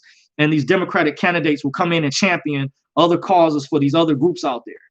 So this is why I do still support reparations and think reparations still should happen for African Americans. Understand that, don't get it twisted. But Black men were on the front lines years ago. All these rights that everybody's getting, that's been given, but Black men are like treated as second-class citizens, by the way. And this is facts. You look at the history. World War I, many Black men fought the Civil War, World War II. You look at Martin Luther King had dogs sicked on him, water hoses sprayed on him. It was mostly African-American men who were on the front lines. And a fact, by the way, my friend lived with a preacher and his wife, just like I had many years ago, and told me the preacher's wife informed him privately that it was Black women who had recruited Martin Luther King privately behind the scenes and asked him to be the civil rights movement, similar to Rosa Parks, by the way. This family, a friend told me he lived with the Burdens. I lived many years ago with Pastor Parnell. My friend lived with the Burden family, Pastor Bishop Burden. I think he had, or either his wife, one of them had a background in the Church of God in Christ. I grew up Church of God in Christ, Pentecostal denomination. So my great grandfather helped construct Mason Temple, by the way, in Memphis, Tennessee. He was appointed as the building commissioner by Bishop Church of God in Christ, Kojic. So I have history roots in that. So I'm very well studied. I do know my history. I don't forget my roots, but I have to keep it real and be honest. The Democratic Party has betrayed African-American men, especially, more specifically. So I have a right to voice my grievances on behalf of my ancestors who have died and fought for on behalf. What they see today, I think some of them will be turning in their graves, including Malcolm X, who even spoke about white liberals years ago, and even went as far as to call and say the Democratic Party was more racist than the Republican Party, by the way. Just something to keep in mind. So I'm just saying, and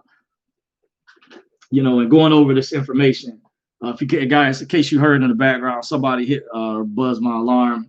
I'm getting ready to shut things down anyway, by the way, in this video. So I appreciate all of us for joining and going over this information. Mary Saunders says, good night. Appreciate you, Mary. Good night to you as well. Says Larry Davis says, Dorsey, get that shovel out. Pine Bluff, Arkansas, checking in with you. No Black agenda or reparations. Why would I want to vote? Right. Yeah, they said there's some people that feel like they're holding the Black vote hostage. I do follow Charlemagne the God from the Breakfast Club, even though they're more liberal lean. I saw the video that Sean Diddy Combs did. The video Ice Cube was on Dr. Boyce Watkins' program recently. And I agree. And I know how some people feel about both parties, but I'm just voicing my opinion. If I was a registered voter, I would lean more to the right versus the left, by the way. Just my take on it, because I feel like they haven't, some are going to hold the vote hostage because they've abandoned, and specifically abandoned African American throughout the years, by the way, who were on the front lines, the straight men. I'm not talking about LGBTQ men. I'm talking about straight heterosexual men who fought for these rights all throughout history, that had bloodshed, that were lynched, dogs sicked on them, food sit-ins, food thrown on them, cursed at, called names, etc. You can imagine. But when it comes to divvying up the spoils, today, Black women mostly benefit. Not saying that they don't go through problems just like we do, but our situation, our struggles are far worse than theirs. By the way, just when I mentioned a lot of these protests or killings, they put Black men on a pedestal, prop them up, but then they'll do a bait and switch and champion causes from these other groups that I named. So that's why, I'm just giving my opinion, voicing it on the side note, too, by the way. So it is for what it is.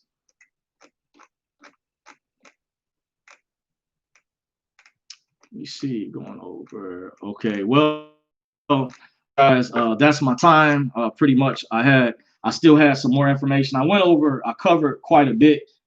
So if you guys want to follow me, I am your host, John Dorsey, at Dorsey's Resource. I appreciate you guys who did take the time to join me. Those of you all who continue to subscribe, don't forget to share this video. Hit the thumbs up if you haven't. If you do want to follow me, you can follow me at Facebook on Facebook at Dorsey's Resource. I'm on Instagram at Dorsey's Resource _2019. I'm also on Twitter at Dorsey's Resource. And once again, that's my more conservative side. Instagram is my more laid back side. If you see there's like a difference, Dr. Jekyll and Mr. Hyde, by the way, but it is for what it is. And the topic of this video was dealing with why I left the Democratic Party, walk away, why I'm not never coming back to the Democratic Party. I'm not a registered voter, by the way. I've been since 2004, by the way. And I showed my voter registration cards that are canceled, by the way. And, you know, it is for what it is. So I'm getting ready to shut things down. Once again, appreciate you guys. I'm going to read this last message. Larry Davis says, or Mary Saunders says, I was Kojic is also okay. Kudos to you, Mary. Thank you for joining too, by the way. That's good to hear. Larry Davis says, I'm not stuck on being stupid anymore. Lots of people are stuck on being stupid. Appreciate you, Larry. Appreciate you. So I'm getting ready to be out, guys. I got to head into the slavery plantation, as I call it. Once again, I appreciate you all. The marathon will continue. To those out there, stay woke, and real legends never die. Adios, amigos. Sayonara. Masalama. Inshallah. Ashe. Until then, Dorsey signing out. Deuces. Wakanda forever. Peace.